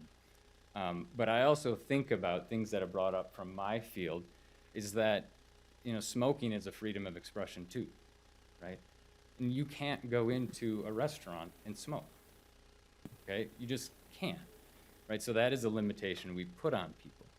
We ask people to wear seatbelts for their safety, and that's a law, but you have that expression as well. So I'm not a lawyer, I don't want to get into any of that, but those are things from a physician that focuses and has trained their life in public health. Those are the things that I reflect on as I think about encouragement of these types of things. Thank you. And could any follow-up on the content or the contact spread versus respiratory spread or aerosol? Exactly. So again, we think about the hierarchy, right? And when you look at the data in terms of what is contributing most to the spread. Okay, so if you had to look at a Pareto chart, what contributes 80% of the spread? It's respiratory. Okay, so if you're going to pick one thing to focus on, right, you're going to focus on the thing that has the most impact on the cases, because that's what's going to impact the most in your community, your economy, and your hospitals. Okay, so yes, you could focus on hand hygiene. Wearing gloves all day does nothing, because you can still touch your eyes and transmit a virus from the glove into your eyeball, right? So you can, sure, but if you're going to focus on one thing, right, and we need to focus on something, right? We are on a trajectory that is not sustainable. Okay, that part's clear. We have to do something to course correct for the state of Utah. Utah County is different than Salt Lake County, but you know what? Viruses don't care what county you live in. Okay, so I just would say, think about what you're going to do as a county to protect your communities. Okay, and we just need to do something. Okay, and yeah, we may not have the best data, but doing nothing is not an option. Okay, and I'll just leave that. No, and I really appreciate that. And of course, doing nothing is not anything that anyone would propose or that we had proposed. And we've already signed on to a letter that encourages everyone to wear a mask. I think that personally, I think that what you've presented is compelling, and obviously what we've been following, I think in the medical community, it's very compelling to continue to get behind efforts to promote the wearing of masks in our county to keep our community safe. So thanks for coming in. Would you be okay with stronger words in encouraging, and would you okay with that instead of the mandate? Is that? I mean, my role is that I want everybody who's in a role of potential transmission to be wearing a mask. Okay, and so from a county legislative standpoint, that is going to be reflected onto you in terms of what you think is going to motivate your community. If you think a letter is going to motivate your community and you can track and follow that, great. Okay, but I would just reflect and say, what do you think is actually going to change practice of your community members? Thank you. I ain't wearing a fucking mask. Okay, we'll open this up for some public comment. We'd ask people to keep their comments brief if they're going to come make public comments, but you can come up to the podium and speak.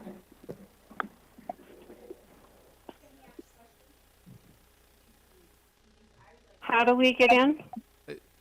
Certainly those who've presented are not required to respond. So I think you can raise questions, we maybe can leave some room, but it will be in the form of a public comment that you would make your comment or ask your question.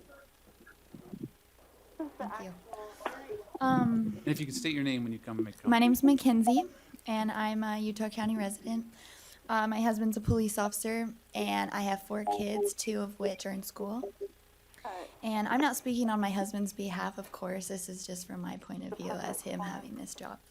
I know that you already stated that you couldn't foresee officers really enforcing mandated masks, but I feel like once the mandate is out, it just will kind of go from there where people will decide whether or not they want it to be enforced. Why mandate something unless you really are going to enforce it? And just from my point of view as a wife, I'm sorry if I get emotional. That is not my intention. Just the past few months have been really hard to see the way that our country has turned on our officers. And I would really just not want it to get worse than where it already is if my husband has to go out and enforce people to wear masks. And I know that you can't base, everything on that, but it does worry me. And I feel like why mandate it unless you do have a consequence of some sort, and it would be his job then to enforce that, and it can put his life in danger and cause more discourse in our law enforcement community, which we don't want. And something else that I would like to talk about is just with my kids in school, I feel like if masks are mandated, it's going to really put pressure on the schools to obviously enforce that. And as a previous teacher, and now I'm just at home with my kids, but as a previous teacher, I just find that almost impossible for a teacher to really enforce throughout the day in a safe way where germs wouldn't be spread, like we've talked about, touching your face, such as itching your nose. I know when I wear one, I find myself adjusting it and rubbing my eyes and itching my nose. And one problem I really have is that people will say there's no data, there's nothing to prove that masks cause problems. There's, surgeons wear them all day long. I don't think a surgeon would work Monday through Friday, 8 hours a day and wear it all day long. And if that data hasn't been collected from me, that data hasn't been collected from the people I talk to, no one is asking us how we feel about it and what's happening when we wear one. And so there might not be data that necessarily proves it out there, but if the data was collected, there would be data, because my sister works full time and she's experiencing massive migraines, acne all over her face. She gets anxiety. She's getting claustrophobia. She's feeling a lot of problems with breathing. She has minor asthma, and it has increased since she started being required to wear one at work. And so I just feel like there is side effects, and maybe there isn't a study, but we haven't had COVID around for very long, and we certainly haven't been wearing masks for as long as people have been wearing them in the last few months. And I actually talk to a lot of people that work and are experiencing problems from wearing them all the time. And with the lockdown, without it being ordered when it was recommended, I stayed home. And I know all of my friends, my family, we didn't meet for Sunday dinner. We didn't do anything for weeks and weeks and weeks. And it wasn't mandated. It wasn't like there was going to be a consequence. We did it for the greater good. And I think that if people feel like they want to wear a mask when they go out in a public place where they are going to be in close proximity and they can't be far away, then they will wear one. I think people care about other people. They really do. And I feel like for me, it's if I'm not coughing and sneezing and I'm asymptomatic, there is little risk for it to spread. And we know that. We know that there actually is data that proves that if you do not have symptoms, it is very unlikely that you're contagious. There is data to back that. And so I just feel like masks would be useful if you were coughing and sneezing, but if you are sick and you are carrying around a fever and you are symptomatic, you should be home. You should not be wearing a mask. You should be home. My grandparents see the same family doctor that I do, and he told my grandparents, as long as you don't go to someone's home or spend time with someone that has COVID, you are really not in that much danger to catch COVID. And my grandparents still go to the store. They go and feed the seniors in their community every single day. They drop off meals, and they're around a lot of people, and they have not gotten sick, and they have been perfectly fine. And so I feel like there's still so much to learn about this virus, but I don't think that mandating it is just the right turn. I just feel like we should definitely give people their choice.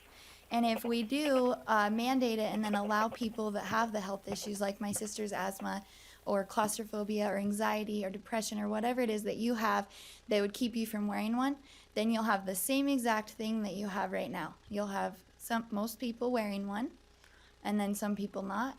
And that's exactly what will happen after it's mandated. You'll have some people wearing them, and then the people that claim they can't won't be wearing them. So it won't be any different, except for you'll have people that possibly are going to be under, having some kind of consequence to not wearing one, and it's going to trickle down into places where we don't want mandated masks. And for me, for my kids, to try to listen to in a classroom, to try to watch their teacher talk, to try to play with their friends, my twins are 6, and I know that they're going to be adjusting and playing with it and slingshotting it around the room, and it's not going to protect them from germs, whereas if they were to wash their hands right before they eat their lunch. I always wash their hands when they get home from school.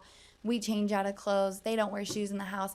I think there's a lot of things we could focus on, and it's just a mandated mask. I just can see it causing more problems than good, and there might not be data out there, but I think in the long run we would see a lot of health problems with wearing them every single day, all day long.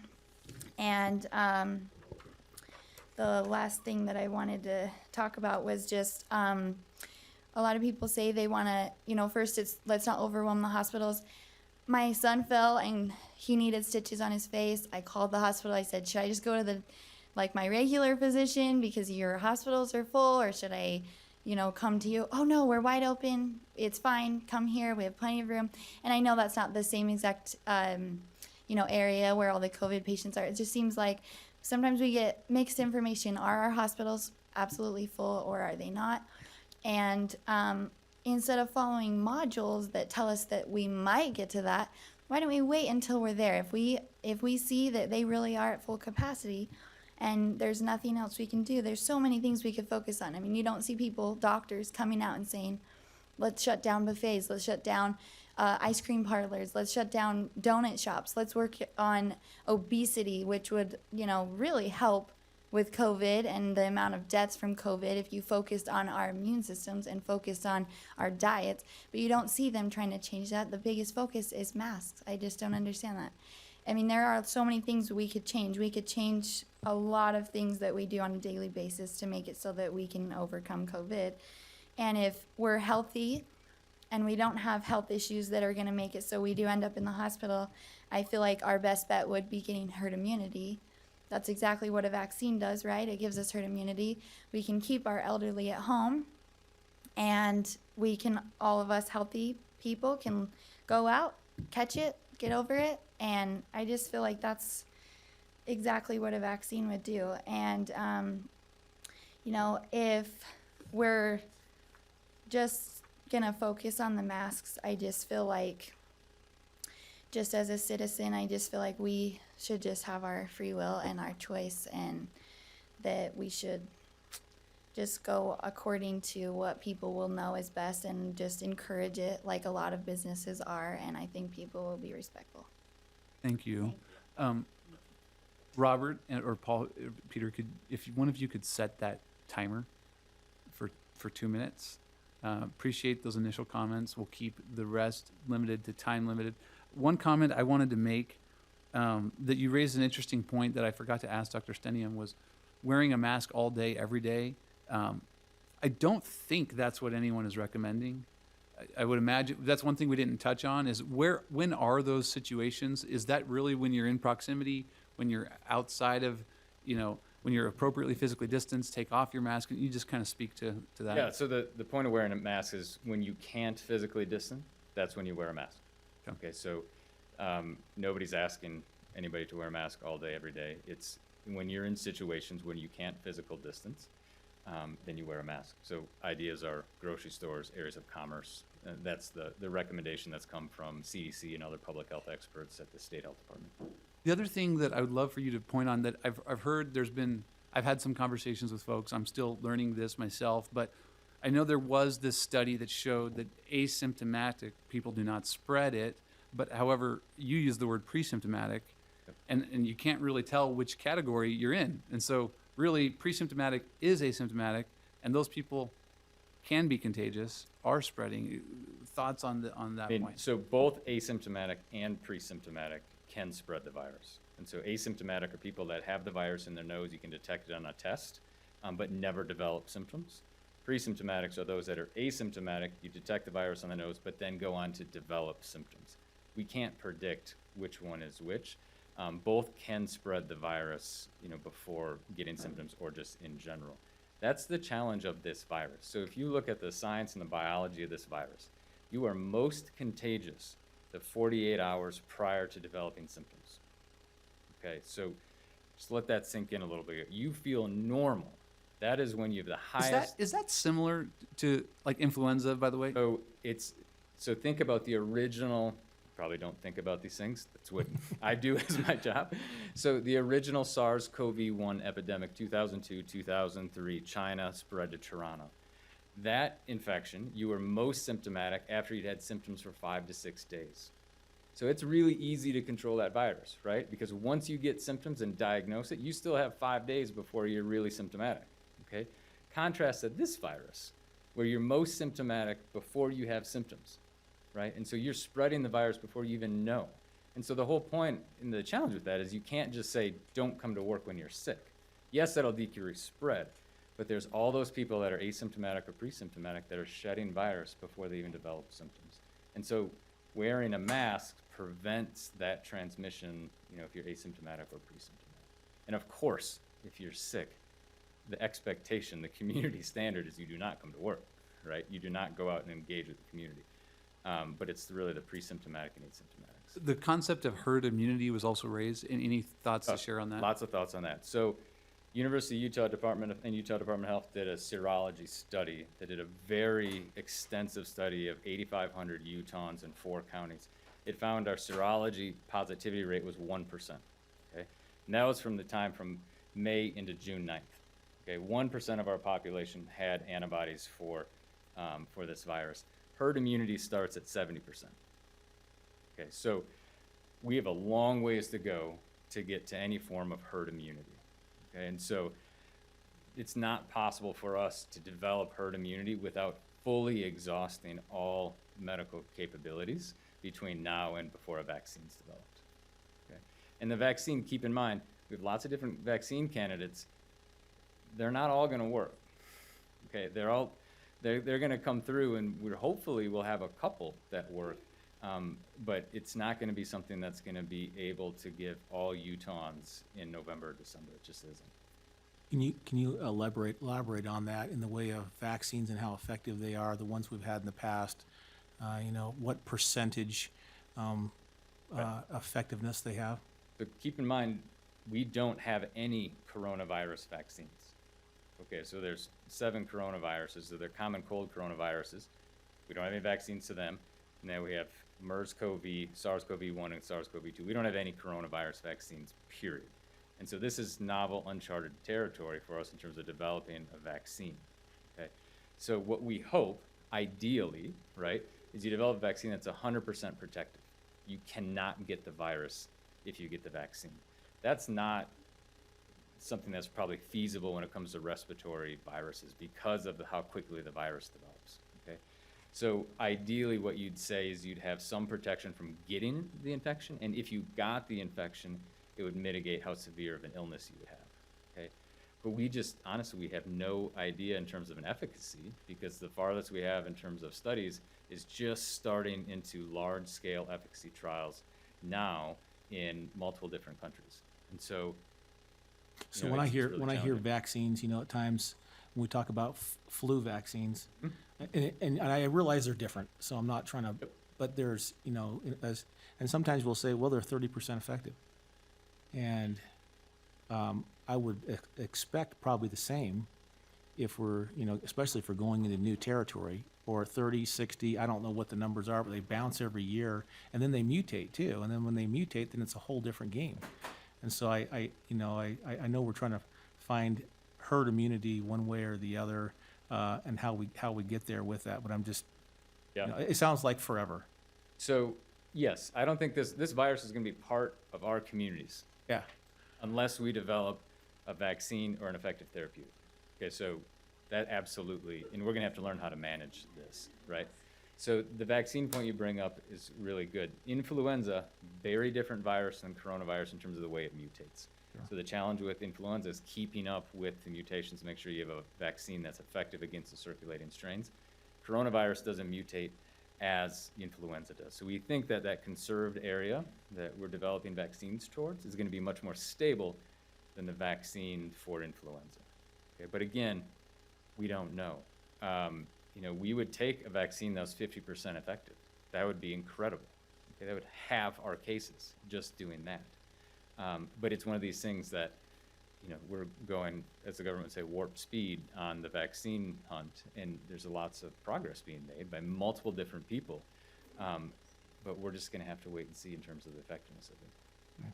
Thank you. Thank you. So we'll reopen for Reach out and wear 'em out.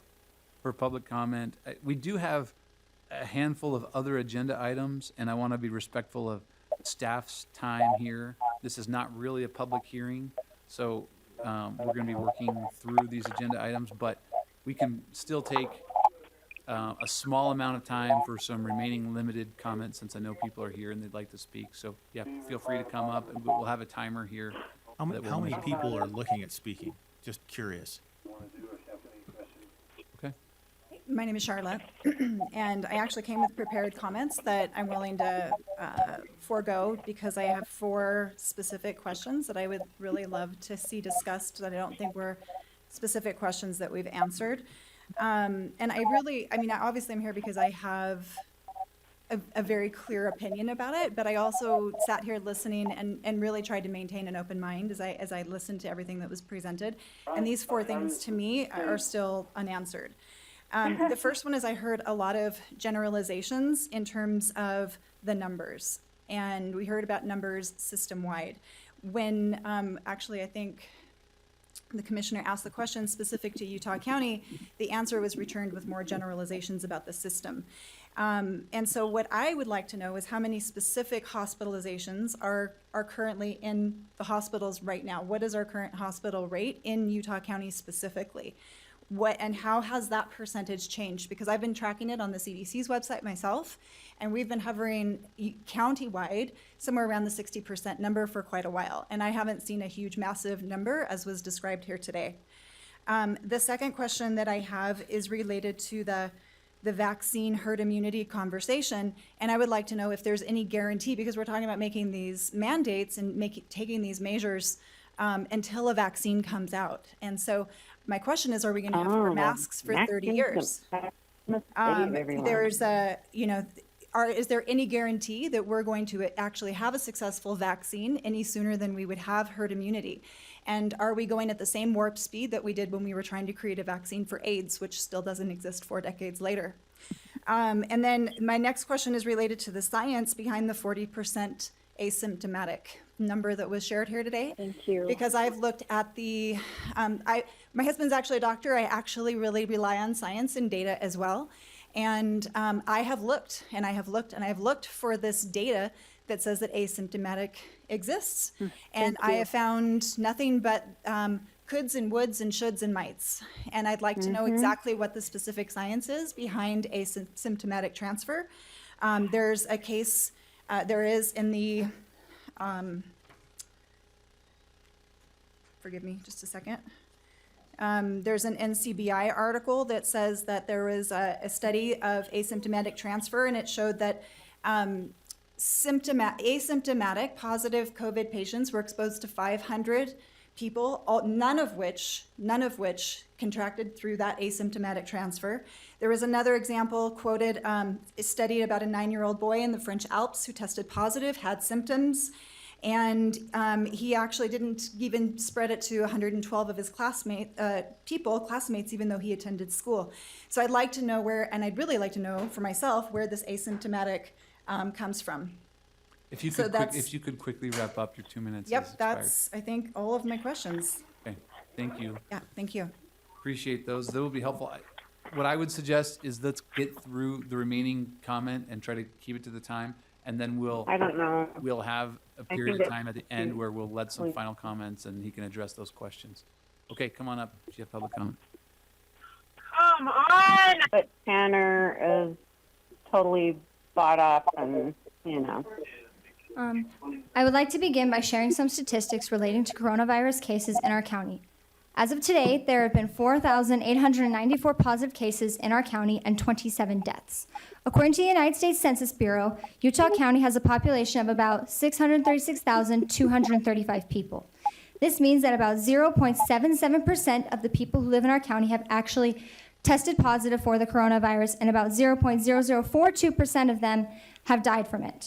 The current number of deaths in the entire state is 201, making up approximately 0.0063 of our total population of 3.206 million. In 2018, when the population of Utah was 3.154 million, motor vehicle traffic crashes accounted for 239 deaths.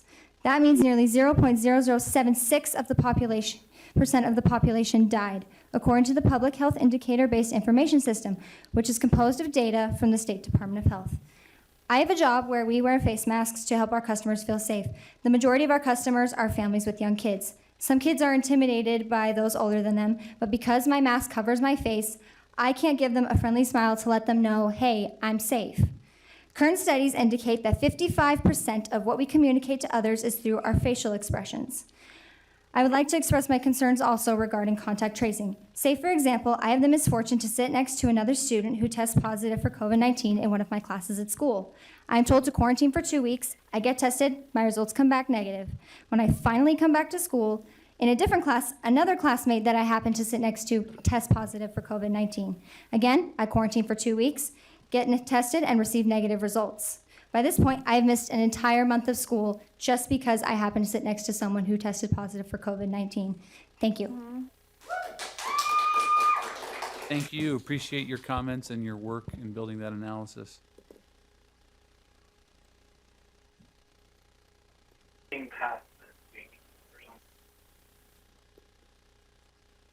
Hello, my name is Ashley, and I would just like to ask, where does this end? At forced vaccines, forcing people to not touch their faces, forcing people to wear gloves at all times and in all places, forcing people to basically live in a bubble, maybe literally, if we go by some of the other people's decisions.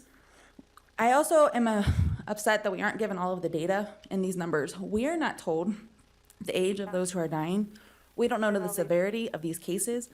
We don't know how many people are in the ICU only have COVID and no pre-existing conditions or other things that could be making them sick. Why are we trying to mandate something based on projections? I thought people that wear N95 masks have to be fitted for them from the research that I have heard of. Also, why do virologists wear hazmat suits and full protection when dealing with such things, yet a piece of fabric is supposedly going to offer me the same protection when I'm out in public? Why don't we have to put masks in a biohazard bin if they're so awful and have this virus on them? At what point is it up to the individual to make choices for ourselves? And the numbers are going up because of increased testing.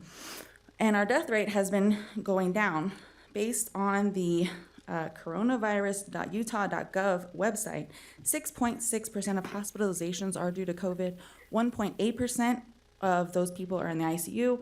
0.9% are on ventilators, and 0.7% is the mortality rate based off the numbers that were just given today. Thank you.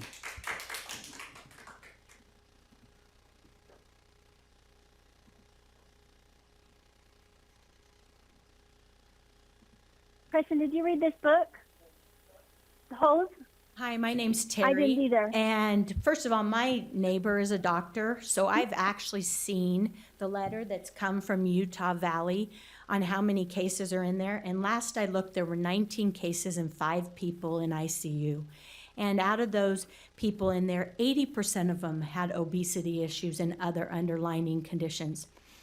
I have an autoimmune disease, very serious one, and I am on immune suppressants, and I refuse to live in fear. I go up to the University of Utah Hospital every month to do a trial medication that I'm on, and the hospital is barren. It's like a ghost town. The other issue I want to fight for is for people with disabilities. I have 3 autistic sons. Could you imagine forcing them to wear a mask so they can have a life? They've already lost their jobs, 2 of them. They've been furloughed because of COVID, and they sit home every day bored, wanting to go out. My other 3rd son works at Harmon's, and for 8 hours a day, 5 days a week, he has to wear a mask. And I have noticed he's exhausted at the end of the day. He's outside in 90-degree weather. And I see people walking down the street by themselves in this heat wearing a mask. They're by themselves. They've been so fear-mongered that they can't even realize they're outside and there's no one around them. My daughter also has to wear a mask all day long, and her migraines have increased since she's had to wear them at work as well. We need to develop herd immunity, and he's wrong in saying that we aren't, because the death count is going down. And if the death count is going down, that means we are developing herd immunity. I have not, other than the first 2 weeks of this, isolated myself. I played tennis 5 days a week with my friends. Anyways, I'm just saying, please don't take my agency away. It's my choice. Thank you.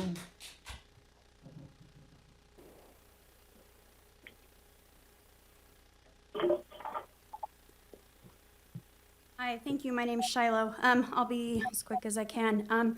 First, I want to indicate that on June 9th, the WHO did announce that asymptomatic persons do not only rarely spread this virus. I did read a study from the National Institute of Health where it indicated that they were researching in 2008 surgeons who were wearing surgical masks and observing the decrease of oxygen that they have while they're wearing those masks and the risk that they pose to those that they're operating on because of increased heart respiration and decreased oxygen, and the risk that that could pose to their patients. From the CDC's website, in the 2017-2018 flu season, 3,900 individuals in Utah were hospitalized for influenza. To this date, 1,678 individuals have been hospitalized in the state of Utah. Comparing this virus with the influenza, and that's with a vaccine for the flu. The Department of Health and Homeland Security has a Department of Science and Technology master questions list.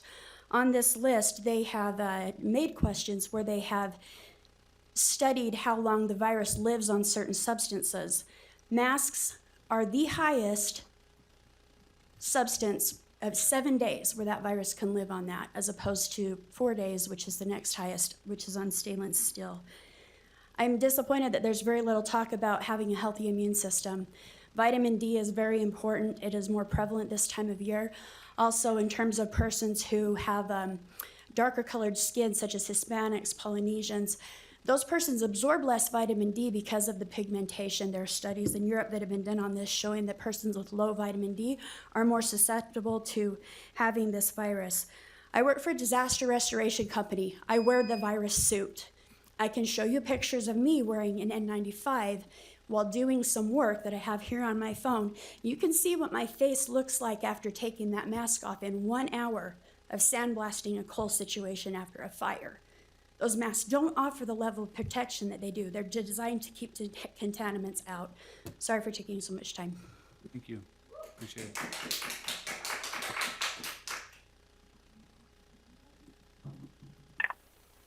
Go up there. Okay, and just by raise of hands, is this our final public comment? Okay, looks like this is our last comment. Alrighty. Hi, my name is Bethany Heineman. I did email you and the two other commissioners and the sheriff this morning and kind of let you know some of my concerns. So one of my main complaints with the Utah County government right now is the stonewalling that we're getting. We ask questions to the Utah County Health Department. What's the reply we get? Does anyone know the reply we get? We get CDC guidelines, CDC guidelines, CDC guidelines, over and over and over again. We deserve to have a county health department that is competent enough to defend the CDC guidelines, to defend the studies. You email the county health department, you write them on Facebook, what do you get? They send you a link to the CDC face mask covering website that has 19 peer-reviewed research papers that they tell me support the idea that face masks are safe and effective. Okay, they're safe for us to wear, they're effective against the virus. Has anyone here actually read all 19 studies? You read all 19 studies. Can I email you? Can we talk? I have a million questions because the Utah County Health Department won't answer those questions, okay? So I'm open to wearing a mask eventually. I'm not just gonna sit up here and say I will never wear a mask under any circumstance, but I need answers. I need to know that I can ask questions like, okay, I get told that there's absolutely no evidence whatsoever that face masks prohibit the oxygen. Okay, well, I'm doing my own research. I'm listening to other doctors that have other things to say. They quote a study that says respiratory consequences of N95 type usage in pregnant healthcare workers. O2 consumption of the CO2 expired were significantly reduced. Breathing through a mask materials has been shown to impede gaseous exchange and impose the additional workload on the metabolic system of healthcare workers. When I come across all this opposing information, who can I ask if I just keep on getting stonewalled by the Utah County Health Department? You know, I need to know that we can ask questions. I want a Utah County Health Department that has a website that is robust, that they field every single question that we have. They have a Q&A section that we can ask questions and we can get answers. Thank you. Thank you. Okay, we'll turn over the final few minutes of this to, our invited guests to respond to any of the things that have been posed, commented, or posed in the form of a question. I'm here to answer your questions, so whatever questions you'd have for me, I'm happy to. Maybe if you to could address just, the commission. I think that I have noticed, I think there's some conflation of the issue of, my understanding is that the hospitalization rate has decreased, but because the cases are going up so much, the number of people hospitalized is increasing, and that's why we are seeing a higher utilization. I think there were a few different comments and questions on that issue. Maybe tell us what you're seeing here or in your system. So what we look at, so we think about testing, okay? And you can get artificially high numbers from testing if you go out and you test everybody and you find everybody that's asymptomatic. That's gonna push your numbers higher, right? Just mathematically. But what it'd also do is it would decrease the percent positive of testing, right? Because you're testing all these people that don't have it. And so you look at what is your test positivity rate, and that is a really good indicator of what's going on in your community. Okay, so our test positivity was about 5% for about 2.5 months. So 5% of the people we tested were positive. Our test positivity rate now is 10%, and it's increased 10% for the past approximately month and a half. Oh, Jacob, you're full, I bet. And so if you look at the number of tests that we've done across all of our communities, whether it be Utah County or Salt Lake County or across the state of Utah, the testing has stayed very level until recently in terms of the surge where we've gone up to 7,000 a day. Okay, and that's without doing any type of, mass testing. Okay, so our testing positivity rate is 10%. So that's just showing us that we're having a lot of community-based transmission, and this isn't an artifact from just I'm testing more people. Okay, so when we look at it, we look at how many people are coming into the hospital. They're not coming in the hospital because they're asymptomatic or minimally symptomatic. They're coming in the hospital because they have pneumonia and they require oxygen and a higher level of care. And those numbers are going up. The numbers are going up, but my understanding, and our local health department has made this clear, that because so many of the cases, the highest case level right now is among those kind of 30 to 40, or I forget the age bands, right? But it's the younger age band. And so a lower percentage of them are actually being hospitalized. Absolutely. So the number being hospitalized is going up, but the percentage is going down. Is that an accurate statement? Percentage of those with positive cases that are being hospitalized. No, that number's So we're based on the Utah County Health Department data, okay? And so they're not giving us data that is incremental in terms of time. And so they're just giving us the cumulative hospitalization rate for, people with COVID-19. And so I don't know the answer to that question, because that would be on the Utah, Department of Health side. I can say that when we look at our data within Intermountain, is that the age of people hospitalized is trending down. Okay, and so just this morning, we saw somebody who's 27, who's 29, and 32 in the ICU. Okay, and so we are seeing a shift down, and that's also consistent with national data in the fact that the people that are getting infected are the lower aged people. Okay, but those people are still infected and then transmitting it to people that are at risk. Okay, so I see kind of where you're getting at, but in the end, it's the number of people in our hospitals. So we're here to represent our hospitals and the care that we provide, and those numbers are going up. So the questions, I was listening to one of the commenters, and she mentioned generalization of numbers, herd immunity, and we're wearing masks for years.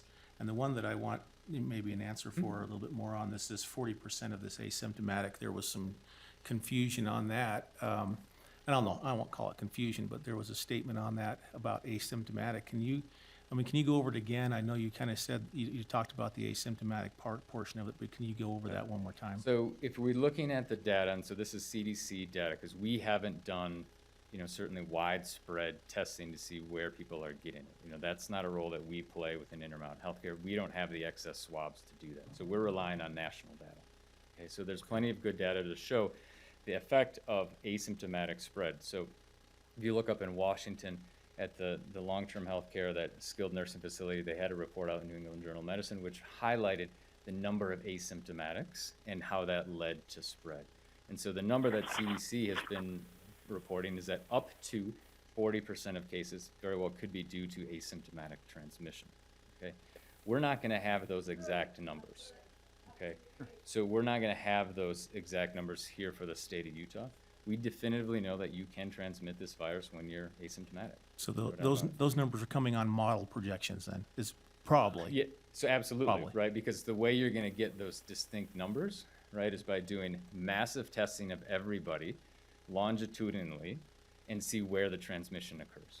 Well, isn't it another way? Isn't that built also off of the results of the contact tracing? That Certainly they're just can be. saying that people are, there's a solid number of cases out there. You're using the up to 40% that people cannot find in their contact tracing contact with anyone who had symptoms. And so if you look at that Utah Department of Health data, there's a graph that says when we go do contact tracing, what do we find, right? And where did this person get the infection? And for the long period of time, the majority was that they were getting at home. And there was a small section that was unknown. Okay, they just came to them, they're like, I have no idea where I got it. I haven't been in contact with anybody. If you look at the past 3 weeks, that section of unknown has steadily increased. And so what that tells you is that they're likely getting it in their community, right? They have no idea where they're getting it, and so it remains unknown. And so that's a marker of continued community spread. It can also be a marker of a taxed public health system that is unable to do contact tracing, right? So if you have so many cases and you can't go and do contact tracing, that's obviously going to get marked as unknown. And so it's another thing to tease apart is, how do you differentiate those? But we're seeing those go up. Thank you. Yep. Come on up. Quick, I'm sure you're bored of this, but just a couple of comments. I've heard some questions on numbers. When I was you first state your name here again, at the please? beginning, we're transparent. Give us your name again, just for the record. Tracy Hill, Dr. Hill. Yeah, just the transparency on the numbers. When I first was up here, very briefly, I commented on the numbers in our hospital, Utah Valley Hospital. We peaked at 25 late in April, May. This is transparent. It went down. It's come back up, and we've been in as high as the mid-20s again. And right now we're sitting at 18, 19. So there's in our hospital today. So I don't want anybody to think there are currently, I believe, 7 in ICU at the moment. And the numbers you quoted, the 19.5, I send those out to our doctors twice a week. So there's transparency. Nobody's hiding that. If you go to the Utah coronavirus.gov site, you will see how many people, you can scroll down and find out how many people are in the hospital across the state and so on. So those numbers are out there. And so nobody's trying to hide those numbers, so that's clear. You asked about failure, and I thought Dr. Stenium did a good job with that. The concern we have when these really rocket through a community, if you look at Seattle, if you look at other parts of the country, it happens really quickly when it happens. And even though we prepared as best we can, there's a limit to how much PPE we can acquire because it's in demand all across the country. We can't manufacture new doctors or nurses. As best I know, Intermountain, I'm not here to ask for mandates. I've heard a lot about that. I don't think we've asked for that. We're asking for education, as has been suggested by other commenters, and encouragement to try to reduce the speed of the spread so that our hospitals are not overwhelmed and people don't die. We had 100 people from Intermountain Healthcare go to New York City. All those people came back traumatized. You have to see what that's like when when 6 or 7 people in the ICU are cared for by one nurse who's not ICU trained. And the mortality is high when that happens. All we're trying to do is encourage whatever we can do to reduce the spread. I'm not here to make people do anything, but you have to realize there are capacity issues ultimately, and we all want to be as safe as possible. So that's it. But the numbers are out there. Nobody's hiding the numbers. Thank you. Well, thank you again. Appreciate, you did not have to take this time, but you took a lot of your time out to come and educate us and inform us, and we will pass that on to the community. So thanks again for your time. Okay, we will move to agenda item that was published, 3 on our work session, fire prevention and protection.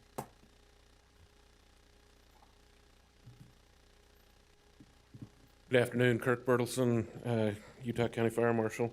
And this is just to put our code in alignment with the new state code with yurts. And so we're just exempting them from our code as long as they meet the state definition for remote yurts. So it's just. Yeah, thank you. I read through it. I know it's just that one little sentence. We already have it in our code on A, and I think it's just B. Right. It's just B that was inserted in there. Inserting. We already did tents, but yurts wasn't part of that back when we did the A part of that. And so now we're just throwing in B so that. We're acknowledging the state's Yes, law on that. And thank you for your work on it. There's only one question I have. I was going back trying to find it, and I think that you can probably help verify it. And it says in the one before, which is already in our code or in our ordinance. Let's get it straight. In our ordinance, it says that that I wish I could bring it up. I've got it here. Do you want me to read it? Could you just read that? You bet. It read says, the first A and B. A says, this chapter shall not prohibit the use of temporary tents or membrane structures that are used solely for recreational camping. So there's a word in there, temporary, that I think is a little bit different than the word that's used on the state side, where on the state, meaning the state of Utah, when they put in there, they I believe they put in there in the second part it was permanent structure. Is that what they said on B?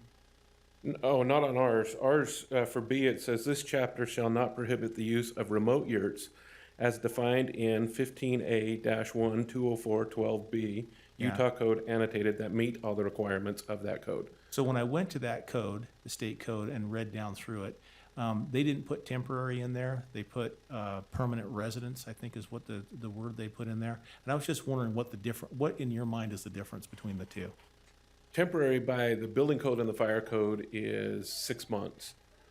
So we're not, a temporary structure is something that'll be there for 6 months and then removed from the parcel. Yeah. And then it can come back.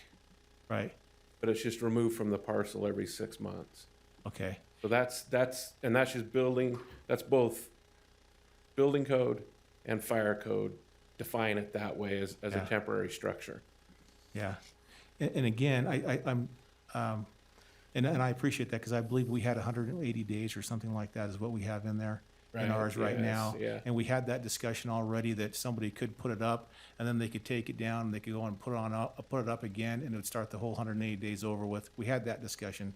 Right. I'm just wondering if the wording that the state has in the way of permanent residence is not a permanent residence. It's not a residence that they they're living in on a permanent basis or their first primary residence, is maybe should be considered for better language on that instead of the temporary.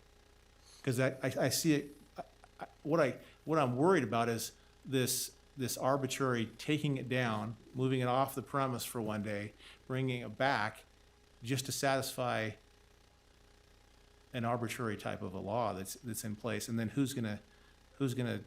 are you gonna go up there? I mean, you don't even necessarily have to have a building permit, so no one's gonna be looking. They could just say they did it. I agree with you, and I understand what you're saying. I think A and B are addressing two different defined terms. Right. So a tent and a membrane structure are defined differently than the remote yurt. And the state is the one that made the remote yurt definition. That's And interesting so- because I always figured that the membrane structure was part of the tent, because we had those discussions when we come to fires inside. And you know, if they have According to the building code and the fire code, a yurt would be considered a membrane structure. Right. But the state changed that, and I don't have any control over that. So their remote yurt has a different definition. So- that is a yurt. It's a yurt. In other words, is that saying that A is basically the existing standard? Yeah.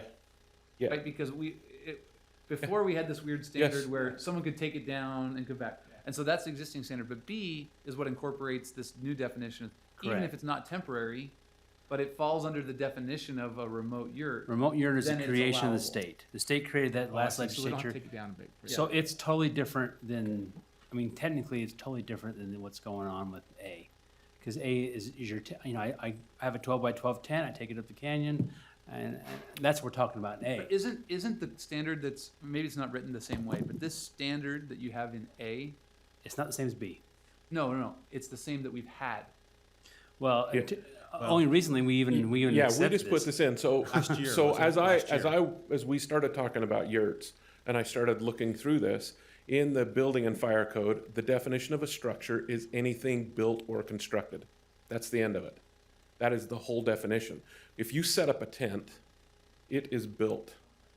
That's a structure. That is the We missed craziest. it, in That other is the words. craziest thing in the world. So we made And A. I really appreciate. We made A to get Because it was that out. illegal to have a tent out there. Yeah, Basically, so, yeah, yes. in Utah County, We it was fixed illegal that. to have a tent You set fixed up for a weekend of Previously. camping Yes. Last year. last year. And so that's why A got put So in. once we fixed it, the standard that's in A has been in our county code. And I apologize, I should have done a red line version of that. I didn't do a red line version, I don't think. So A's already there. So what A I'm is there. hearing We're only is that B. if you do a remote yurt, it's not one of those things where you have to take the thing down and put it back up like we. Right, like we I have. think the state has allowed that in their definition, but That was confusing. I've when I read saw through it a them couple of together. times, and it is kind of confusing, I think, the state's definition, but I'm not versed And that's great on partly that my yet. fault then, like I said, because I should have done a red line version, so you would have saw about B here today. We're not talking about A. A was already adopted last year. B is the remote yurt, and that's all we really need to talk about today, because, again, A's already. Yeah. Thank you. Thank you, appreciate Thank it. you. In fact, you can see in A, it was adopted on April 30th, 2019. Appreciate that. We'll move to item number 4.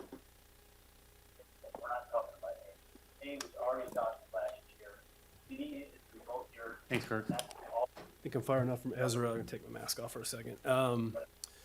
Bryce Armstrong, Community Development Staff. This is kind of related to what we just talked about, but this is actually a little more broad. I think we've mentioned in the past, we review portions of the ordinance from time to time to review what needs updated for consistency or revision. We also try and capture some of the state mandates. And so this recommendation from the Planning Commission is addressing parts of Chapter 1 and Chapter 2 of the Land Use Ordinance. I won't get into all of it. It's all redlined in there. Chapter 1 is some general provisions. Most of those were just some minor recommendations from staff or consistency with state code. Chapter 2 is our definition section that we've addressed to try and be consistent with state code. And in relation to the remote yurt discussion we just had, we captured several definitions to include references where applicable, specifically campgrounds, camping. We added one, for remote yurt, and we also added a definition for an agricultural zone. That was kind of related to the remote yurt discussion because some of the conditions of the state definition states that it can't be zoned for agriculture, and we allow agriculture in every zone, so we try to define what exactly those mean to try and exempt out some of our more remote areas, the zonings where these potentially could be built. So I'll just answer specific questions rather than go through more of it. Yeah, thank you. I'll admit I got to put a little bit more time into it. I wanted to hear your presentation kind of on it and kind of where we're going with it. And I think that as we're cleaning these up, it's important for us to correlate them back and forth, especially when it comes to other issues, so we don't have conflicting problems with it. But really, the main things that you may have interest in are obviously the reference to the remote yurt bill. And then also we tried to mirror our definition of subdivisions to be what the state is, and we were pretty much there, just a couple of little minor things. We were actually overstepping our bounds a little bit. State law changed where several years ago you could be more restrictive. Now it just says you can't conflict. And so we've tried to be consistent where needed. Is there there's one though that if you can, the amortization of right of occupancy or use, that change there. Oh, just talk about that. That's an F. Yeah, that's state law. That's what it says. I know I have that noted as state law, but how does that apply in a practical way? I just want to know how. Sure. That's, so, for example, we'll get that's the part that just throws me funny. I don't know. From time to time. So it's referring to non-conforming or grandfathered structures, usually a home, and from time to time we'll find a person who's got a home, or more specifically a destroyed home or an abandoned home or a burnout home on a non-conforming parcel. And our ordinance previously stated that once that use is abandoned for a year, then if you don't obtain a permit to rebuild it, then you lose that non-conforming status and you got to meet the current requirements, which oftentimes you got to get more land for your lot. Wow. What the state requires is that you have to have written acknowledgement that has been abandoned. And so that puts, I think it gets in favor of the property owner. Oftentimes we see something, it looks like it's been destroyed by an avalanche 20 years ago, and so we're saying, oh, you lost your ability. This means that we have to have a written acknowledgement that, okay, at this point going forward, 2020, we acknowledge that's been abandoned, now you have 1 year.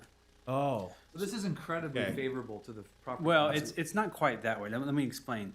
What it really is, you have to give notice to the property owner saying, we're going to deem your property abandoned 1 year from today, unless, and so that's what I think this is provision meant to cover. Not that you have to wait. You have to tell us that's. Well, that's abandoned. helpful because they may not know. I think that's the whole point. Is that so you have to avalanche it's basically happens, give notice. Right. We have to give notice before the 1 year. And that's coming from us, so we're acknowledging. And if we don't give notice, then it just keeps going until. Correct. And this is a state requirement. Yes. Okay, so there's not a lot of discussion to be had on it. State requirement. It protects property rights. The statute's cited there. It is an interesting, because given the scenario that you're dealing with under this section, it's likely going to be an individual that's hard to serve notice on. Could be, yes. Out of state, passed away. Yeah. Well, and it really is helpful for us to administer this, even what we had before, because now we have a clear point in time where we've deemed and provided notice to the owner that it has been abandoned or it's been destroyed. Yeah, and in the past, you'd had to prove that it was abandoned for a year, and sometimes it's difficult to prove. Now we just have to pretty much prove that the notice was provided and it's still burned down, no permits come in. Yeah, I think it makes our proof level a little easier, ultimately. And it also gives, in that scenario, it gives the property owner to respond, saying, some are obvious, but some maybe aren't so obvious, and they can maybe work with us to say, no, we're still using it for this So use. what's the practicality of this in your office? Is it something that comes around on a regular basis, or is it just kind of pop up and No, and you're looking at it? maybe once a year, maybe once every couple of years. That it comes to you, somehow somebody tells you about it? Yeah, or- someone comes to us and says, hey, I'm looking at buying this property. There's this old house that looks like it's I been see. abandoned. It's less than 5 acres out in the valley. Can I get a rebuild letter? And so that happens not every day, but There's nothing you're necessarily going out there and looking for. no, absolutely not. No, we don't have the resources to. So we just find them as we come. So in that case, we'd say, oh, looks like it's been abandoned. We're deeming it or provide notice that it appears to be abandoned from this point forward. You have 1 year to obtain that permit. Thank you. So that's very helpful. Is there any other like substantive changes here?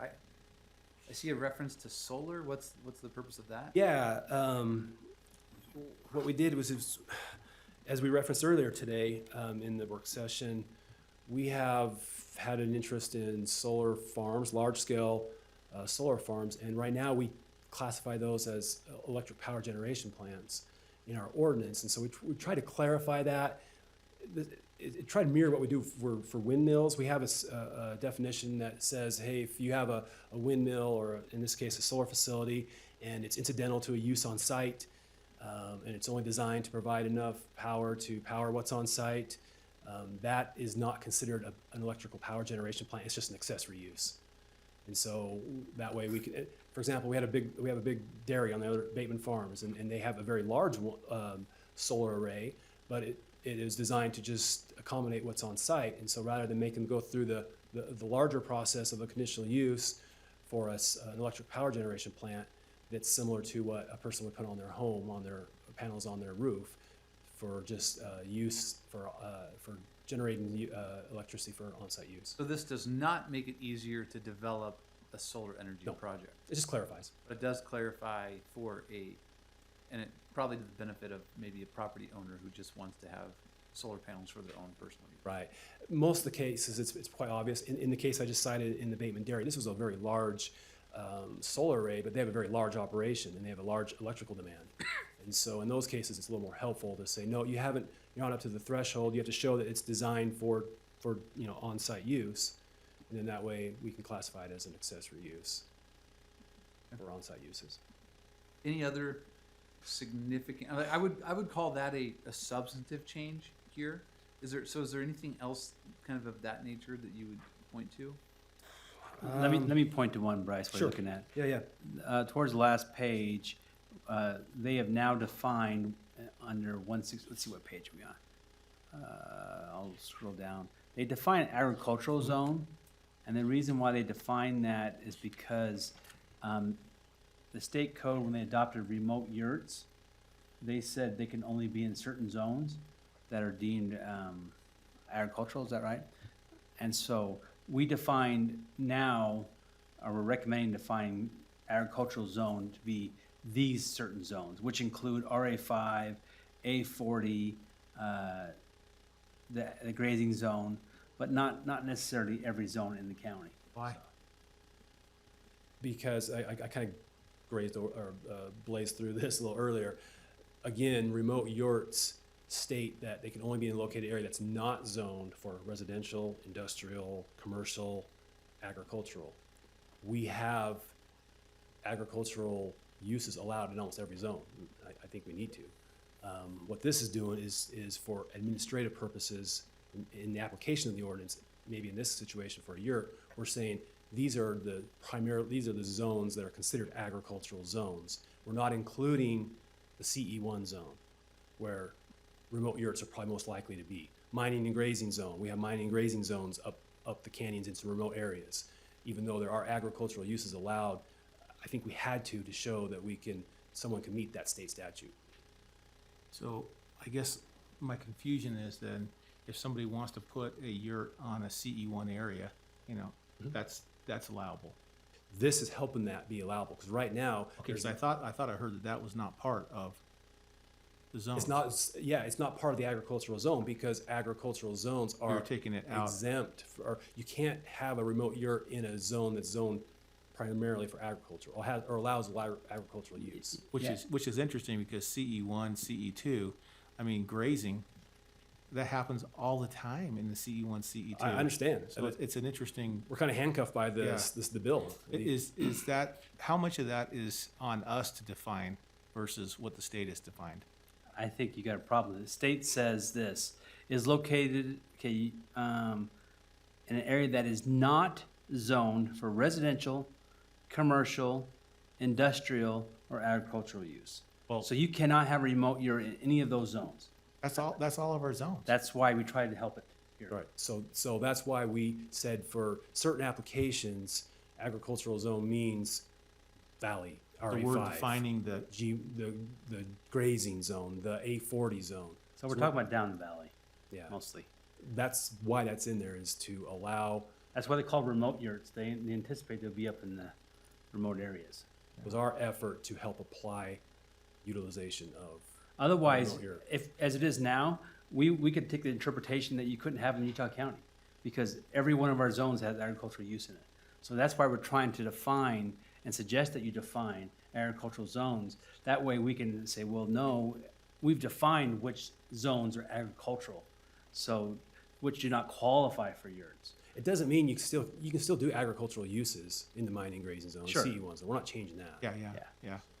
It's Yeah, really just but for this But purpose. it's interesting, because, I mean, just this conversation, it suggests, I mean, you could make an argument that. They're not even that allowed. remote Yurts are not allowed. in That's correct. You could make that argument, and that's we're trying to avoid the frustration. You know, I mean, obviously, we're trying to implement the state statute, and the way it's drafted here on this provision, it would certainly create an ambiguity that would potentially render this thing as not being allowed in Utah County.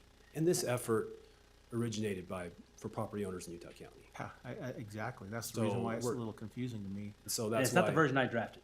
I drafted for the legislature. He asked me to draft it. I drafted it, and that's not what's the final. Absent putting this in, I would agree with the conversation here. I think there's a very strong argument that's saying CE1 zone allows agricultural uses. The mining grazing zone allows grazing, allows crops.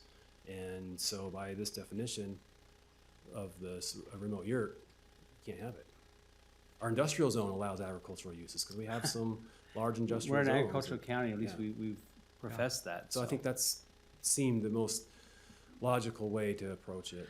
So we kind of try to narrow that a little bit and so then you could have these remote yurts in the CE1s and the CE2s and other potential zones. Okay. Is any other substantive things that you'd point out? Well, I'm hoping not.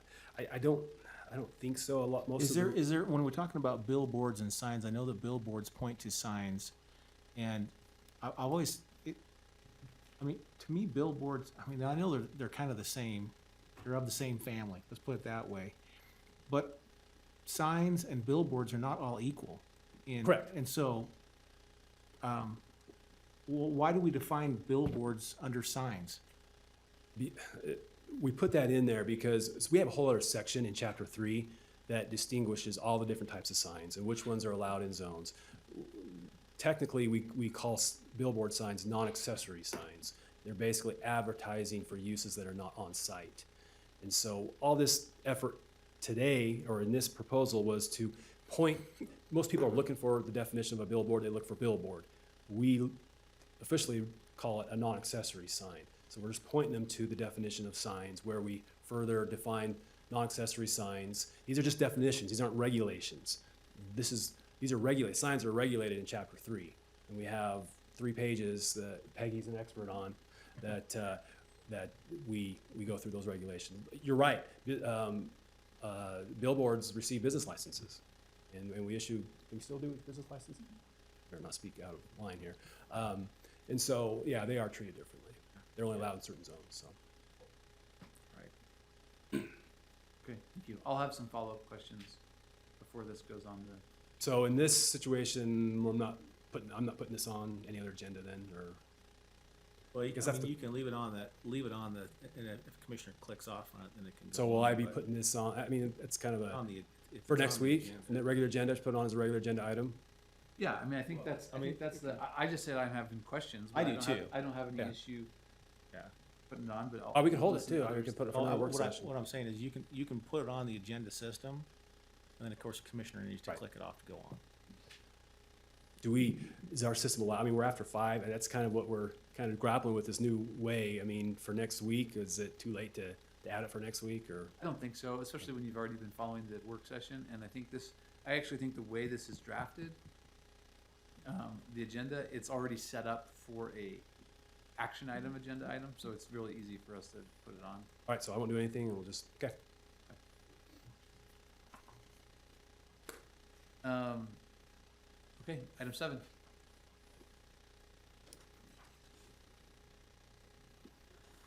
Peggy Keltsey from Community Development.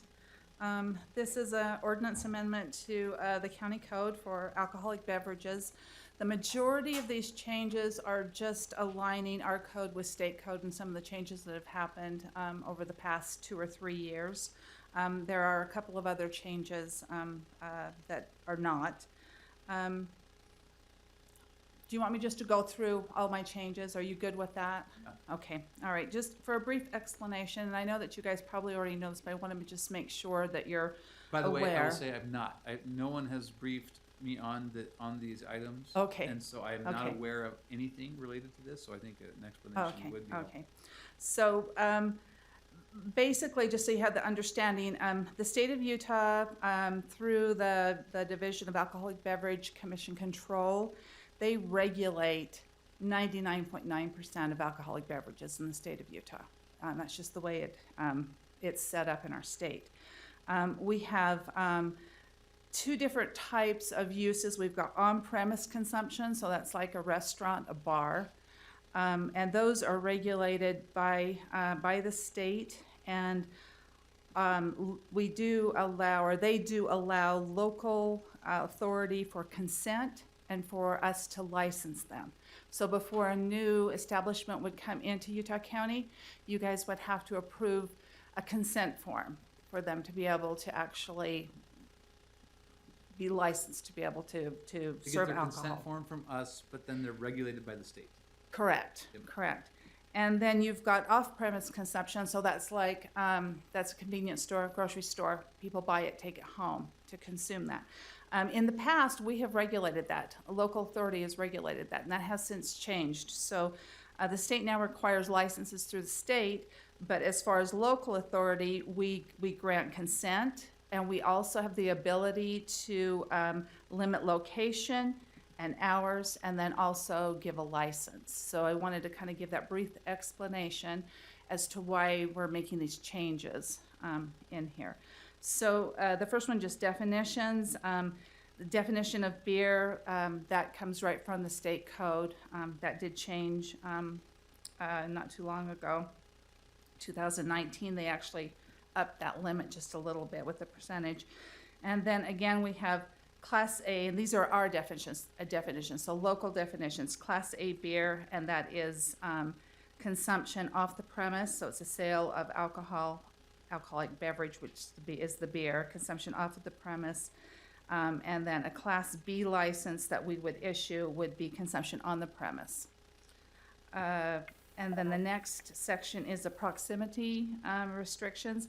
That has stayed the same. We have not changed that. A couple of years back, the state simplified the way it was worded, and so I've just taken their wording and I have dropped it in here for Class A. For Class B, again, that's consumption on the premise. State regulates that totally, so I've just referred them, or referred the ordinance, whoever's reading it, to the state for that. Then the next section, hours of sale. Okay, this is the one that for Class A beer, in the past, Utah County, unincorporated, we have not allowed the sale of beer on Sundays. So the verbiage I have put in is allowing that. Now, that is something that the commission can either choose to allow or not allow, and if you chose not to want that to happen on Sundays, I can adjust that language. But I wanted to give you a little explanation as to why I did that. So I contacted all of the cities in Utah County, asked them if they sell beer on Sundays at their convenience stores, grocery stores, whatever they have going on. I did receive response from everybody other than one. Goshen, I left a message. They've not gotten back with me. Fairfield, they actually have no commercial establishments, and so they don't even address it. I think they're supposed to address it, but they told me they didn't have anything in their ordinances. But out of the other ones, 16 cities do allow the sale on Sunday, and 6 do not. And then also, I reached out to all of the cities and counties in the state of Utah, and I actually only received 17 responses back. And of those 17, 15 do allow the sale on Sunday, and 2 do not. And so I felt, for consistency purposes and not confusing people, it might be better to allow that, but again, that is something that's totally I'm up to sorry, this commission. What's the distinction between, what was the 16 and 6, and then the 15, 17 and 2? Okay, so the, just Utah County cities. Yep. 16 allows the sale on Sundays, and 6 do not. And the other data set was what? And then the state, where there was a total of 17, so 15 do Wait, and of 2 what? do not. 15 of what? 15 allow the sale of beer on Sundays. 15 which? I'm sorry, no, it's all the entities in Utah that responded. I reached out to all of them through the Business Licensing Association. We have emails, and that's how many responded. So it's cities and counties. Oh, But I on the only state side received, is yes, cities and statewide, I counties. only Okay. received 17 back, not including Utah County. Utah County was separate. Outside of Utah County. No, yes, outside of Utah So County. she presented 2 different data points to you. One data is within the county, and then the next data point's outside the county. Is that correct, Peggy? That is. And I think Utah County's always a little more conservative than a lot of the other counties. Although it would have been interesting to get all of them back. If I could have had that information, that would have been. Only got 22 of the 29. Is that, I'm sorry, what was that? you only got back 22 of the 29 counties? Well, that was just these 17 are, and this, 5? it's just a mix. It's a mix Oh, of it's a counties mixture of- and cities. And cities? Oh, Yeah, okay. and so I got 17 of those back, and then, but with Utah County, the ones I couldn't get, I actually went online and looked up their ordinance and tried to go through that and to actually get Utah County's information. So that's something for you to ponder, I think, and I don't know if you want to make a decision about that today or not, but if It's a work session, so they won't be making a decision today. Well, that's true. That's true. And then under the Class B beer, and this is for hours of sale, I again just refer them back to the state for that because the state regulates that. The next one was sale, possession of beer. So Peggy, I gotta ask you a question. Sorry to interrupt, Donna. That's okay. So you're talking about cities that allow it and some that don't, Mhm. but the decision we make is not necessarily cities, it's just the unincorporated areas. only. Right, it'll only be unincorporated Utah County, and as a matter of fact, the last convenience store, it was a gas station convenience store I licensed, was in 2009. So I've not licensed anybody since then. That was the. So how many entities are even in that category then? That have the possibility of Well, You mean right. businesses, like Businesses. licenses? How many Yeah. businesses? How Well, many- right now, in probably unincorporated? only one right now. There's a One? couple of other ones in some commercial areas, but they've not been convenience stores in so long. I don't know if they could meet fire flow to today's standards if they were wanting to try and open. The one, and this is the Sheep Creek turnoff, that one's probably the one that would be most able to do that, but they would still have to. So this wouldn't be broadly effective. Right. That's kind of where I'm getting Yeah. with it. It's, Yeah, I was just gonna say that too. So Sundance, all of Sundance is on-premise consumption. So that's all regulated by the state, but we do have 6 licenses with them up there for their individual locations. yeah. Okay. Oh, and I take that back too. We've got one more, Hobble Creek. I forgot about Hobble Creek. So every once in a while, we get somebody in there at their little cafe, and they do get a beer license, and we do have one right now that just started up probably about a month ago. But those two, okay, the Sunday hours will not affect. Right, Either because Hobble that's Creek regulated by or- the state, and the state allows it. Yep, yep. Yeah, okay. So this is really regulating potential future businesses, right? Right. Then back to the next one, sale, possession of beer. It's not legal to have anything greater than 2 liters. And I think this was originally put in when kegs were a big deal, probably back in the 70s. Anyway, and then the next section, 315, possession or consumption of alcoholic beverage in public parks and canyons. I took canyons out because if you look below in the context of that, we didn't have canyons listed. canyons is such a broad term. There's a lot of private land up in the canyons, and people in their own residence, if they live up in the canyons, they can, consume alcohol. And so I actually removed that because that was very confusing, and I'm sure the sheriffs have their own regulations that control that. And we did throw in public park. Public park is below. So a lot of it was just cleaning up some of the confusion that was in the ordinance. 317 is minors. I took that right out of state code. And then 318, we're just repealing that one because it's just redundant. We good? It's an interesting question when you brought up the canyons, and it makes me, I'll just make a note, we're not on this topic anymore, but it's a note to Bryce as well. I think I would care about the sheriff's opinion on enforcement of this, when it goes to the temporary tent issue as well, and when we were thinking about which zones to include, I know that matters in terms of being able to enforce encampment issues up there, and so I just want to make sure that we're not tying the hands of our law enforcement. So we don't necessarily need to interrupt this again, but I just want to make sure that we're being thoughtful about that. While we're on that, Bryce, really quick, we went through some camping provisions in the ordinance in exercise a couple of years ago, and we're involved law enforcement and the health department, and those are two entities that definitely need to be considered. And you don't think that the current draft of that dilutes our sheriff's department ability to enforce? I don't think so, because we haven't changed the time you can camp or where you can camp. We flushed that through, if you recall. I recall because we actually allowed for law enforcement to do more because they felt like their hands were really handcuffed in a lot of respects when it came to some of those private property issues that they had in place up there, in which they couldn't do anything, and they felt like they were being set back. So, yeah, there was a lot of work done on that front. So I don't think we're undoing any of that with what we were talking about today. But it's a good point, though, just to bring it in, because sometimes one arm does something over here and the other one doesn't, and I think that's your point, is that it affects all the way around. Right. The next major change, which really isn't a major change, just classifications.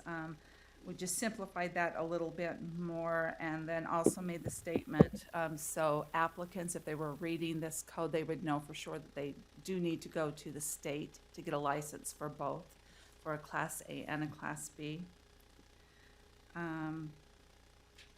And let's see, 326, that was just fixing a couple of, I don't even know what I want to call it, grammatical, not really errors, but just the way it was posed. 3 to 11, this is the Utah County Health Department, and Ben Van Noy read through this section, and since he is the attorney that represents the health department, he was the one that came up with this verbiage that he wanted in here. What's the synopsis of this? What? Of this section? Yeah. Basically that whatever facility where they're going to be selling beer, that it meets health department regulations, really. That's what it is. And if they don't, they have the ability to come in and revoke or suspend. Is this going to be? I'm just wondering, is this something from before? And I'm sorry, They probably already have the power to do this. They already had the power. That's what I'm in on a forcing basis. It's not anything different than before. No. And if you look at the comment by Ben, it's just updating it to current terminology. So that must be the current language of the health department regulations, or their ability to enforce those regulations. The very first word always jumps out that's interesting. It says the commission may require. No, that's all knocked out. And I know, but now we're changing it to the Utah County Health Department approval. So there's a significant change in who's responsible. Well, and any type of business also has to receive a business license, and part of that approval process, they have to get approval from the health department. So they would have to meet all those regulations to begin with. And this ordinance, of course, code was in play when I first started doing licensing and planning. And so I know a lot of it is probably older language, and it would be nice to probably go through and just redo the whole thing to current standards. But that would take probably working more with the attorney's office and making sure that everything is where it needs to be. So, There's I mean, also I'm very sensitive to anytime the commission's cut out of a process. I want to know why, it's been cut out of a process. Yeah. And the reason is because we are the elected officials. Right. And so I think that it's important for us to be, involved as much as possible, not that we overstep it or anything like that, but we find, so that's the reason why when I see that, we'll have some more conversation as to. Okay, I actually think that would be more administrative anyway, because it's an application that's going through, you have to meet certain standards, and so I really think that would be more administrative than legislative. It's my personal opinion. 3216, that's just fixing the ordinance a little bit.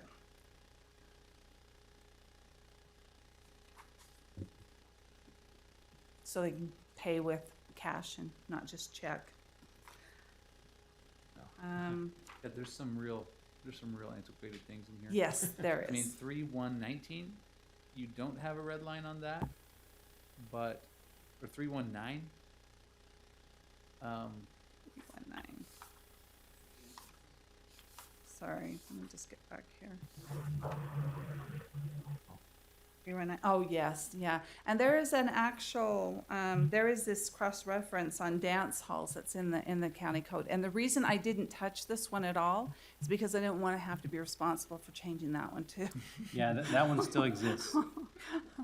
We're working on it, but it still exists. Yeah, I know that the attorney's office is working through all of these.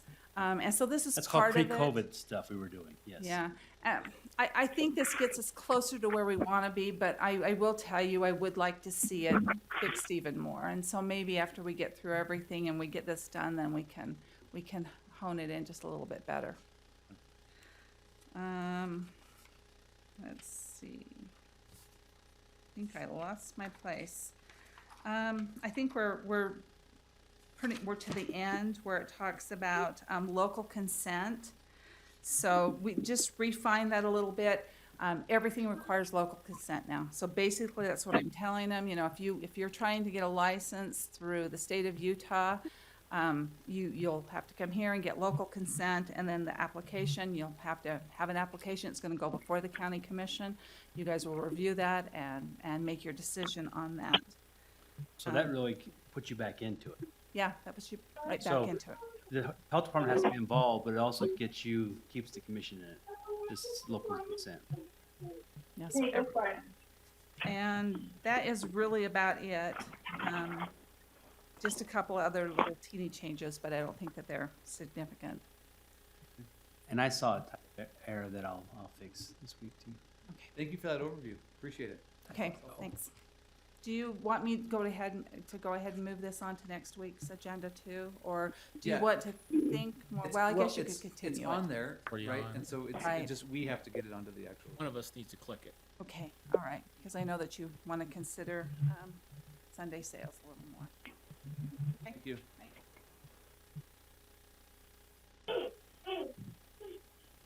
Vera, are you being soft? Okay, and with that, we've completed our agenda. Okay. Thank you.